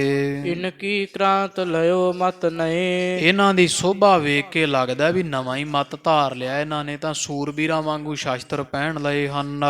ਵਹਿਰ ਬੇਸ ਮਹਿ ਫਰਕ ਮਹਾਨਾ। ਤੋ ਇਹਨਾਂ ਦੇ ਬਾਹਰੀ ਵੇਸ ਵਿੱਚ ਬੜਾ ਫਰਕ ਪੈ ਗਿਆ ਵੀ ਉਹਨਾਂ ਦੇ ਸਰੂਪ ਚਿੱਟੇ ਬਸਤਰ ਪਹਿਨ ਕੇ, ਮਾਲਾ ਫੜ ਕੇ, ਬੁੱਕਲ ਮਾਰ ਕੇ, ਵੱਡੇ ਚਾਦਰੇ ਦੀ ਆਨੰਦ ਸਹਿਤ ਰਹਿੰਦੇ ਐ, ਸੇਲੀ ਪਹਿਨਣ ਵਾਲੇ, ਮਾਲਾ ਫੜਨ ਵਾਲੇ। ਪਰ ਇਹਨਾਂ ਨੇ ਤਾਂ ਰਾਜਸੀ ਭੇਖ ਬਣਾਇਆ ਹੋਇਆ, ਬਾਣਾ ਪਾਇਆ, ਰਾਜੇ ਮਹਾਰਾਜਿਆਂ ਤੋਂ ਬੇਸ਼ਕੀਮਤੀ ਕਲਗੀਆਂ ਲਾਈਆਂ, ਜਗ੍ਹਾ ਲਾਈ ਹੋਈ, ਦਮਾਲੇ ਝੁਲਾਏ ਹੋਏ ਐ, 2 ਸ਼ਸਤਰ ਪਹਿਨੇ ਹੋਏ ਐ, ਤੀਰ ਹੈ, ਕਮਾਨ ਪਾਸ ਹੈ, ਤੋ ਸੂਰਮੇ ਵੀ ਨਾਲ ਸ਼ਸਤਰ ਧਾਰੀ ਹੈ। ਇਹ ਤਾਂ ਗੁਰੂ ਨਾਨਕ ਪਾਤਸ਼ਾਹ ਮਹਾਰਾਜ ਦਾ ਮਤਾ ਇਹਨਾਂ ਦਾ ਨਹੀਂ ਲੱਗਦਾ, ਇਹ ਤਾਂ ਬਾਹਰੋਂ ਬੇਸ ਹੋਰ ਬਣਾ ਰਹੇ ਹਨ। ਅੰਤਰ ਕੀ ਗਤ ਜਾਏ ਨ ਜਾਨਾ। ਵੀ ਬਾਹਰਲਾ ਭੇਸ ਤਾਂ ਉਹਨਾਂ ਵਰਗਾ ਨਹੀਂ ਇਹਨਾਂ ਦਾ, ਪਹਿਲੇ ਗੁਰੂ ਸਾਹਿਬਾਨਾਂ ਵਰਗਾ। ਤੇ ਬਾਦਸ਼ਾਹ ਸੋਚਦਾ ਹੁਣ ਅੰਦਰ ਖੌਰੇ ਇਹਨਾਂ ਦੇ ਕੀ ਹੋਵੇ, ਵੀ ਕੀ ਬਾਹਰੋਂ ਬਦਲ ਗਏ ਤੇ ਕੀ ਪਤਾ ਅੰਦਰ ਵੀ ਉਹ ਚੀਜ਼ ਨਾ ਹੋਵੇ। ਗੁਰੂ ਨਾਨਕ ਸਾਹਿਬ ਮਹਾਰਾਜ ਵਾਲੀ ਗੱਲਬਾਤ, ਉਹਨਾਂ ਵਰਗਾ ਸਿਧਾਂਤ, ਉਹਨਾਂ ਵਰਗੀ ਸ਼ਕਤੀ ਇਹਨਾਂ ਵਿੱਚ ਨਾ ਹੋਵੇ। ਜੇ ਮਤ ਰਾਜ ਸਾਜ ਕੋ ਧਾਰੀ। ਕਿਉਂਕਿ ਜੇਕਰ ਇਹਨਾਂ ਨੇ ਸਿਧਾਂਤ ਰਾਜ ਸਾਜ ਦੀ ਮਤ ਧਾਰੀ ਹੋਈ ਹੈ, ਵੀ ਰਾਜਿਆਂ ਵਾਂਗੂ ਰਹਿ ਰਹੇ ਹਨ। ਹਿੰਦ ਤੁਰਕ ਜਿਮ ਦਾਵੇ ਕਾਰੀ। ਤੇ ਜਿਵੇਂ ਪਹਿਲਾਂ ਹਿੰਦੂ ਤੇ ਤੁਰਕ ਦਾਵਾ ਕਰਦੇ ਸੀ ਵੀ ਗੁਰੂ ਨਾਨਕ ਪਾਤਸ਼ਾਹ ਤੋਂ ਲੈ ਗੁਰੂ ਅਰਜਨ ਦੇਵ ਸਾਹਿਬ ਵੀ ਇਹ ਤਾਂ ਸਾਡੇ ਕੋਈ ਆਂਦਾ ਸੀ ਪੀਰ ਹੈ, ਮੁਸਲਮਾਨ ਕਹਿੰਦੇ ਸੀ, ਤੇ ਹਿੰਦੂ ਕਹਿੰਦੇ ਸੀ ਸਾਡੇ ਗੁਰੂ ਹਨ। ਜਿਵੇਂ ਪਹਿਲਾਂ 5 ਪਾਤਸ਼ਾਹੀਆਂ ਤੇ ਦਾਅਵੇ ਧਾਰਦੇ ਸੀ, ਦਾਅਵੇ ਰੱਖਦੇ ਸੀ ਵੀ ਸਾਡੇ ਹੈ, ਸਾਡੇ ਹੈ, ਹਿੰਦੂ ਮੁਸਲਮਾਨ ਪੂਜਦੇ ਸਨ। ਤਾਉ ਨਿਜ ਗਾਦੀ ਰੀਤ ਵਿਗਾਰੀ। ਤੇ ਜੇ ਇਹਨਾਂ ਨੇ ਬਾਹਰੀ ਭੇਸ ਬਦਲ ਲਿਆ ਤੇ ਇਹਨਾਂ ਨੇ ਤਾਂ ਫਿਰ ਆਪਦੀ ਗੱਦੀ ਦੀ ਮਰਿਆਦਾ ਹੀ ਵਿਗਾੜ ਬੈਠੇ ਆ। ਇਹ ਮਨ 'ਚ ਸੋਚਦਾ ਹੈ ਬਾਦਸ਼ਾਹ ਮਹਾਰਾਜਾ ਵੱਲ ਵੇਖ ਵੇਖ ਕੇ ਵੀ ਇਹਨਾਂ ਨੇ ਤਾਂ ਆਪਦੀ ਗੱਦੀ ਦੀ ਮਰਿਆਦਾ ਹੀ ਵਿਗਾੜ ਲਈ ਹੈ। ਇਹ ਕਿਹੜੇ ਪਾਸੇ ਨੂੰ ਤੁਰ ਪਏ? ਹਿੰਦੂ ਤੇ ਤੁਰਕ ਅੱਗੇ ਇਹਨਾਂ ਨੂੰ ਆਪਦਾ ਮੰਨਦੇ ਸੀ, ਪਰ ਇਹਨਾਂ ਨੇ ਉਹ ਸਾਰੀ ਮਰਿਆਦਾ ਵਿਗਾੜ ਦਿੱਤੀ ਹੈ। ਹੋਏ ਨਾ ਵਡਿਆਈ ਪੁਨ ਭਾਰੀ। ਹੁਣ ਇਹਨਾਂ ਦੀ ਵਡਿਆਈ ਨਹੀਂ ਹੋਣੀ। ਇਹ ਬਾਦਸ਼ਾਹ ਮਨ 'ਚ ਕਿਆਸ ਲਾਉਂਦਾ ਹੈ ਵੀ ਹੁਣ ਇਹਨਾਂ ਦੀ ਵਡਿਆਈ ਨਹੀਂ ਹੋਣੀ ਜਮਾਂ ਵੀ। ਅੱਗੇ ਹਿੰਦੂ ਵੀ ਮੰਨਦੇ ਸੀ, ਤੁਰਕ ਵੀ ਮੰਨਦੇ ਸੀ, ਪਰ ਇਹਨਾਂ ਸ਼ਸਤਰ ਧਾਰ ਲਏ, ਰਾਜਿਆਂ ਵਾਲਾ ਬੇਸ ਰਾਜ ਸਾਜ ਧਾਰਨ ਕਰ ਲਿਆ, ਜਿਸ ਕਰਕੇ ਇਹਨਾਂ ਦੀ ਵਡਿਆਈ ਹੁਣ ਖਤਮ ਹੋ ਜਾਵੇਗੀ। ਜੇ ਅੰਤਰ ਮਤ ਸੰਤਨ ਹੋਈ। ਤੇ ਫਿਰ ਸੋਚਦਾ ਵੀ ਜੇ ਤਾਂ ਕੱਲਾ ਬਾਹਰ ਹੀ ਇਹਨਾਂ ਨੇ ਭੇਖ ਪਾਇਆ ਵੀ ਰਾਜਿਆਂ ਵਾਲਾ, ਅੰਦਰਲਾ ਮਤਾ ਜੇ ਇਹਨਾਂ ਦਾ ਪਹਿਲਾਂ ਵਾਂਗੂ ਹੀ ਹੋਇਆ ਜਿਵੇਂ ਗੁਰੂ ਨਾਨਕ ਸਾਹਿਬ ਮਹਾਰਾਜ ਦਾ ਨਾਮ ਵਿੱਚ ਭਿੱਜਿਆ ਹੋਇਆ ਸਿਧਾਂਤ ਸੀ। ਬਾਹਰ ਵੇਖ ਵਿਗਾੜ ਨ ਕੋਈ। ਤੇ ਫਿਰ ਬਾਹਰਲੇ ਭੇਸ ਦਾ ਤਾਂ ਕੋਈ ਵਿਗਾੜ ਨਹੀਂ। ਫਿਰ ਮੈਂ ਵੀ ਮੰਨ ਲਵਾਂਗਾ ਵੀ ਕੋਈ ਨਹੀਂ, ਬਾਹਰੋਂ ਹੀ ਭੇਖ ਬਦਲਿਆ ਇਹਨਾਂ ਨੇ, ਅੰਦਰੋਂ ਤਾਂ ਗੁਰੂ ਨਾਨਕ ਸਾਹਿਬ ਹੀ ਆ 6ਵੇਂ ਥਾਂ ਤੇ। ਪਰ ਵੇਖਣ ਨੂੰ ਬਾਦਸ਼ਾਹ ਕਹਿੰਦਾ ਲੱਗਦਾ ਨਹੀਂ ਵੀ ਇਹ ਗੁਰੂ ਨਾਨਕ ਸਾਹਿਬ ਮਹਾਰਾਜ ਵਰਗੇ ਹੋਣ। ਤਥਾ ਪ੍ਰਸ਼ਨ ਕਰ ਪਰਖਾਂ ਅਬੈ। ਫਿਰ ਮਨ 'ਚ ਸੋਚਦਾ ਮੈਂ ਕੋਈ ਪ੍ਰਸ਼ਨ ਹੀ ਇਹਨਾਂ ਨੂੰ ਇਹੋ ਜਿਹਾ ਕਰਾਂ ਵੀ ਜਿਹਦੇ ਨਾਲ ਇਹਨਾਂ ਦੀ ਪਰਖ ਹੋ ਜਾਵੇ ਵੀ ਇਹ ਗੁਰੂ ਨਾਨਕ ਪਾਤਸ਼ਾਹ ਵਰਗਾ ਹੀ ਸਿਧਾਂਤ ਇਹਨਾਂ ਦਾ, ਗੁਰੂ ਅਰਜਨ ਦੇਵ ਸਾਹਿਬ ਮਹਾਰਾਜ ਵਰਗਾ, ਕਿ ਇਹ ਹੋਰ ਬਦਲ ਗਏ ਆ, ਇਹਨਾਂ ਕੋਲੋਂ ਸਿਧਾਂਤ ਨਹੀਂ ਰਹਿ ਗਿਆ, ਗੁਰੂ ਨਾਨਕ ਪਾਤਸ਼ਾਹ ਵਾਲੀ ਗੱਲਬਾਤ ਨਹੀਂ ਰਹਿ ਗਈ।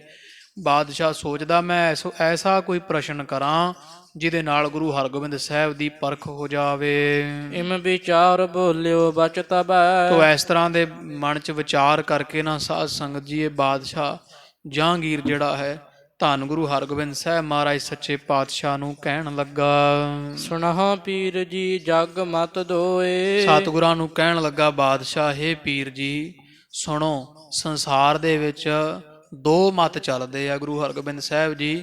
ਇਸ ਸੰਸਾਰ ਤੇ ਤੁਹਾਨੂੰ ਪਤਾ ਹੈ ਵੀ ਦੋ ਮਤ ਖਾਸ ਕਰਕੇ ਹਿੰਦੁਸਤਾਨ ਵਿੱਚ ਪ੍ਰਚਲਿਤ ਹਨ। ਹਿੰਦ ਤੁਰਕ ਮਹਿ ਨਰ ਸਭ ਕੋਏ। ਵੀ ਕੁਝ ਹਿੰਦੁਸਤਾਨ ਦੇ ਮਨੁੱਖ ਹਿੰਦੂ ਹੈ ਤੇ ਕੁਝ ਤੁਰਕ। ਇਹਨਾਂ ਦੋਵਾਂ ਤਬਕਿਆਂ ਵਿੱਚ ਧਰਮਾਂ ਵਿੱਚ ਵੰਡੇ ਹੋਏ।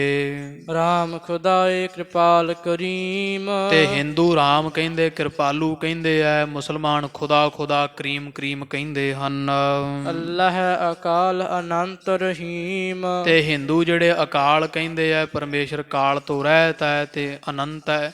ਮੁਸਲਮਾਨ ਲੋਕ ਉਸ ਪਰਮੇਸ਼ਰ ਨੂੰ ਅੱਲਾਹ ਕਹਿੰਦੇ ਆ, ਰਹੀਮ ਕਹਿੰਦੇ, ਰਹਿਮ ਕਰਨ ਵਾਲਾ ਕਹਿੰਦੇ ਹਨ। ਇਮ ਕਹਿ ਕਿਰਿਆ ਪ੍ਰਿਥਕ ਹੀ ਕਰੈ। ਤੇ ਦੋਵਾਂ ਨੇ ਪਰਮੇਸ਼ਰ ਨੂੰ ਆਪੋ ਆਪਣੇ ਰਾਮ ਨੂੰ ਮੰਨਦੇ ਆ ਤੇ ਅਸੀਂ ਤੁਰਕ ਲੋਕ ਅੱਲਾਹ ਨੂੰ ਮੰਨਦੇ ਆ। ਤੇ ਆਪਣੀ ਸਾਰੀ ਕਿਰਿਆ ਵੀ ਇਹਨਾਂ ਨੇ ਵੱਖਰੀ ਕਰ ਲਈ ਵੀ ਹਿੰਦੂ ਬੋਦੀ ਚੋਟੀ ਧੋਤੀ ਬੰਨ੍ਹਦੇ ਆ, ਟੋਪੀ ਪਹਿਨਦੇ, ਜੰਝੂ ਪਾਉਂਦੇ ਆ, ਅਸੀਂ ਸੁੰਨਤ ਕਰਦੇ ਆ। ਮੁਸਲਮਾਨ ਵੀ ਦੋਵਾਂ ਦੇ ਵੱਖੋ ਵੱਖਰੇ ਅੱਗੇ ਧੜੇ ਤੇ ਪੱਖ ਹਨ ਤੇ ਆਪਣੇ ਆਪਣੇ ਧਰਮਾਂ ਵਿੱਚ ਦੋਵੇਂ ਰਹਿੰਦੇ ਆ। ਇਹਨਾਂ ਦੋਹਾਂ ਨੇ ਆਪੋ ਆਪਣੀ ਨਿਤ ਮਰਿਆਦਾ ਵੱਖਰੀ ਕੀਤੀ ਹੋਈ ਹੈ। ਨਿਜ ਨਿਜ ਕੋ ਸ਼ੁਭ ਸਭ ਹੈ ਉਚਰੈ। ਤੇ ਹਿੰਦੂ ਕਹਿੰਦੇ ਆ ਵੀ ਅਸੀਂ ਵੱਡੇ ਆ, ਸਾਡਾ ਧਰਮ ਵੱਡਾ, ਸਾਡਾ ਰਾਮ ਵੱਡਾ। ਤੇ ਤੁਰਕ ਲੋਕ ਸਾਡੇ ਕਹਿੰਦੇ ਇਸਲਾਮ ਵੱਡਾ ਹੈ, ਇਸਲਾਮ ਵਿੱਚ ਆਉਣ ਵਾਲਾ ਹੀ ਸਭ ਤੋਂ ਸ਼੍ਰੇਸ਼ਟ, ਬਾਕੀ ਸਾਰੇ ਕਾਫਰ ਹਨ। ਕੌਣ ਦਾਨ ਮਹਿ ਆਛੋ ਅਹੈ। ਤੁਸੀਂ ਦੱਸੋ ਮਹਾਰਾਜ ਪਾਤਸ਼ਾਹ ਵੀ ਇਹਨਾਂ ਹਿੰਦੂਆਂ ਤੇ ਮੁਸਲਮਾਨਾਂ ਵਿੱਚੋਂ ਦੋਹਾਂ ਚੋਂ ਵੱਡਾ ਕਿਹੜਾ ਹੈ? ਜਗ ਬੰਧਨ ਤੇ ਕੋ ਛੁਟ ਰਹੈ। ਮੁਸਲਮਾਨ ਸੰਸਾਰ ਦੇ ਬੰਧਨਾਂ ਚੋਂ ਛੁੱਟਣਗੇ ਕਿ ਹਿੰਦੂਆਂ ਦੀ ਕਲਿਆਣ ਹੋਵੇਗੀ ਕਿ ਮੁਸਲਮਾਨਾਂ ਦੀ ਕਲਿਆਣ ਹੋਵੇਗੀ? ਇਸਲਾਮ ਵੱਡਾ ਹੈ ਕਿ ਸਨਾਤਨ ਹਿੰਦੂ ਵੱਡਾ ਹੈ? ਸ਼੍ਰੀ ਹਰਿ ਗੋਬਿੰਦ ਸੁਣਤ ਬਖਾਨਾ। ਉਹ ਧੰਨ ਗੁਰੂ ਹਰਗੋਬਿੰਦ ਸਾਹਿਬ ਮਹਾਰਾਜ ਸੱਚੇ ਪਾਤਸ਼ਾਹ ਜੀ ਬਾਦਸ਼ਾਹ ਜਹਾਂਗੀਰ ਤੋਂ ਸੁਣ ਕੇ ਜਿਹੜੇ ਹੈ ਉਹ ਇਸ ਤਰ੍ਹਾਂ ਬੋਲੇ ਹੈ। ਤੋ ਸੱਚੇ ਪਾਤਸ਼ਾਹ ਮਹਾਰਾਜ ਜੀਆਂ ਫਿਰ ਜਹਾਂਗੀਰ ਦੇ ਪ੍ਰਸ਼ਨ ਦਾ ਉੱਤਰ ਦਿੱਤਾ ਸੀ। ਕਬੀਰ ਸਾਹਿਬ ਜੀ ਦਾ ਵਚਨ ਉਚਾਰਿਆ, ਵੱਲ ਅੱਲ੍ਹ ਨੂਰ ਉਪਾਇਆ ਕੁਦਰਤ ਕੇ ਸਭ ਬੰਦੇ, ਏਕ ਨੂਰ ਤੇ ਸਭ ਜਗ ਉਪਜਿਆ ਕੌਣ ਭਲੇ ਕੋ ਮੰਦੇ। ਇਹ ਸ਼ਬਦ ਮਹਾਰਾਜ ਜੀਆਂ ਫਿਰ ਬਾਦਸ਼ਾਹ ਜਹਾਂਗੀਰ ਦੇ ਸਨਮੁਖ ਜਿਹੜਾ ਵਾ ਉਪਦੇਸ਼ ਦਿੱਤਾ। ਇਹਨੂੰ ਫਿਰ ਸਮਝਾਇਆ ਖੋਲ੍ਹ ਕੇ ਪਾਤਸ਼ਾਹ ਨੇ ਵੀ ਸਾਡੇ ਗੁਰੂ ਨਾਨਕ ਪਾਤਸ਼ਾਹ ਜਾਂ ਸਾਡੇ ਘਰ ਦਾ ਸਿਧਾਂਤ ਭਾਈ ਇਹ ਹੈ ਵੀ ਅਮਲਾ ਬਾਝੋ ਦੋਨੋਂ ਰੋਈ। ਵੀ ਹਿੰਦੂ ਅਮਲ ਨਾ ਕਰੂ, ਅਮਲ ਨਾ ਕਰੂ ਮੁਸਲਮਾਨ, ਤੇ ਦੋਵੇਂ ਹੀ ਰੋਂਦੇ ਆ। ਕਲਿਆਣ ਉਹਦਾ ਹੈ ਜਿਨ੍ਹਾਂ ਨੇ ਪਰਮੇਸ਼ਰ ਨੂੰ ਪ੍ਰੇਮ ਕੀਤਾ, ਉਹ ਚਾਹੇ ਹਿੰਦੂ ਹੈ ਤੇ ਚਾਹੇ ਮੁਸਲਮਾਨ ਹੈ। ਤੋ ਸੱਚੇ ਪਾਤਸ਼ਾਹ ਮਹਾਰਾਜ ਨੇ ਜਣਾਉਣਾ ਕੀਤਾ ਵੀ ਬਣਾਉਣ ਵਾਲਾ ਇੱਕੋ ਹੀ ਹੈ। ਉਸੇ ਪਰਮੇਸ਼ਰ ਦੀ ਹਿੰਦੂ ਬਣਾਏ, ਉਸੇ ਦੀ ਮੁਸਲਮਾਨ ਬਣਾਏ। ਹੁਣ ਉਹਨੂੰ ਕੋਈ ਅੱਲਾ ਕਹੀ ਜਾਵੇ ਤੇ ਰਾਮ ਕਹੀ ਜਾਵੇ, ਵੱਖਰਾ ਨਹੀਂ ਹੋਣ ਵਾਲਾ। ਉਹ ਇੱਕੋ ਦੇ ਨਾਂ ਜਿੰਨੇ ਮਰਜ਼ੀ ਲਈ ਜਾਓ। ਸੁਣ ਕੇ ਬਾਦਸ਼ਾਹ ਸਾਧ ਸੰਗਤ ਨਦਰੋ ਨਦਰ ਨਿਹਾਲ ਹੋਇਆ ਤੇ 1000 ਰੁਪਈਆ ਉਹਨਾਂ ਸਮਿਆਂ ਦਾ ਸਤਿਗੁਰੂ ਹਰਗੋਬਿੰਦ ਸਾਹਿਬ ਮਹਾਰਾਜ ਦੇ ਚਰਨਾਂ ਤੇ ਨੇ ਭੇਟਾ ਰੱਖੀ ਸੀ। ਅੱਗੇ ਜਿਵੇਂ ਫਿਰ ਮਹਾਰਾਜ ਗੁਰੂ ਹਰਗੋਬਿੰਦ ਸਾਹਿਬ ਜੀ ਨੂੰ ਨਾਲ ਲੈ ਕੇ ਬਾਦਸ਼ਾਹ ਜਹਾਂਗੀਰ ਸ਼ਿਕਾਰ ਖੇਡਣ ਚੜਿਆ ਵੀ, ਕਿਉਂਕਿ ਅੰਦਰ ਦੀ ਗੱਲ ਤਾਂ ਪਰਖ ਲਈ। ਹੁਣ ਇਹ ਵੇਖਣਾ ਚਾਹੁੰਦਾ ਵੀ ਐਵੇਂ ਸ਼ਾਸਤਰੀ ਧਾਰੇ ਹੋਏ ਆ, 15 ਵਰ੍ਹਿਆਂ ਦੀ ਉਮਰ ਆ, ਜਵਾਕ ਉਮਰ ਆ ਇਹਨਾਂ ਦੀ, ਬਾਲ ਤੇ ਗੁਰੂ ਬਣੇ ਫਿਰਦੇ ਆ, ਵੀ ਸੂਰਮਿਆਂ ਵਾਲੀ ਕੋਈ ਗੱਲਬਾਤ ਵੀ ਹੈ ਕਿ ਨਹੀਂ। ਫਿਰ ਜਿਵੇਂ ਸਤਿਗੁਰੂ ਹਰਗੋਬਿੰਦ ਸਾਹਿਬ ਮਹਾਰਾਜ ਦੀਆਂ 14-15 ਵਰ੍ਹਿਆਂ ਦੀ ਉਮਰ ਵਿੱਚ ਸਾਧ ਸੰਗਤ ਜੀ ਸ਼ੇਰ ਦਾ ਫਿਰ ਸ਼ਿਕਾਰ ਕੀਤਾ, ਬੜੀ ਦ੍ਰਿੜਤਾ ਨਾਲ ਪਾੜ ਕੇ ਵਿਚਾਲੋਂ ਸੁੱਟ ਦਿੱਤਾ। ਸਾਰੇ ਬਾਦਸ਼ਾਹ ਦੇ ਅਹਿਲਕਾਰ ਉਮਰਾ ਵੱਡੇ ਵੱਡੇ ਸੂਰਮੇ ਖੜੇ ਵੇਖਦੇ ਰਹਿ ਗਏ। ਉਹ ਪ੍ਰਸੰਗ ਆਪਾਂ ਕੱਲ੍ਹ ਦੇ ਦੀਵਾਨ ਵਿੱਚ ਵਿਚਾਰਾਂਗੇ। ਇੱਥੇ ਸਮਾਪਤੀ ਹੈ ਜੀ। ਹੋਈਆਂ ਭੁੱਲਾਂ ਦੀ ਖਿਮਾ, ਗਰੀਬ ਨਵਾਜ ਸੰਗਤ ਆਪ ਸਭ ਦੇ ਦਰ ਹਾਜ਼ਰੇ ਪ੍ਰਵਾਨ ਕਰਨੇ, ਲੋਕ ਸੁਖੀਏ ਪਰਲੋਕ ਸੁਹੇਲੇ, ਨਾਨਕ ਹਰ ਪ੍ਰਭ ਆਪੇ ਮੇਲੇ। ਇਮ ਕਹਿ ਕਿਰਿਆ ਪ੍ਰਿਥਕ ਹੀ ਕਰੈ, ਨਿਜ ਨਿਜ ਕੋ ਸਭ ਸਭ ਹੈ ਉਚਰੈ। ਕੌਣ ਦਾਉਨ ਮਹਿ ਆਛੋ ਅਹੈ, ਜਗ ਬੰਧਨ ਤੇ ਕੋ ਛੁਟ ਰਹੈ। ਵਾਹਿਗੁਰੂ ਜੀ ਕਾ ਖਾਲਸਾ, ਵਾਹਿਗੁਰੂ ਜੀ ਕੀ ਫਤਿਹ।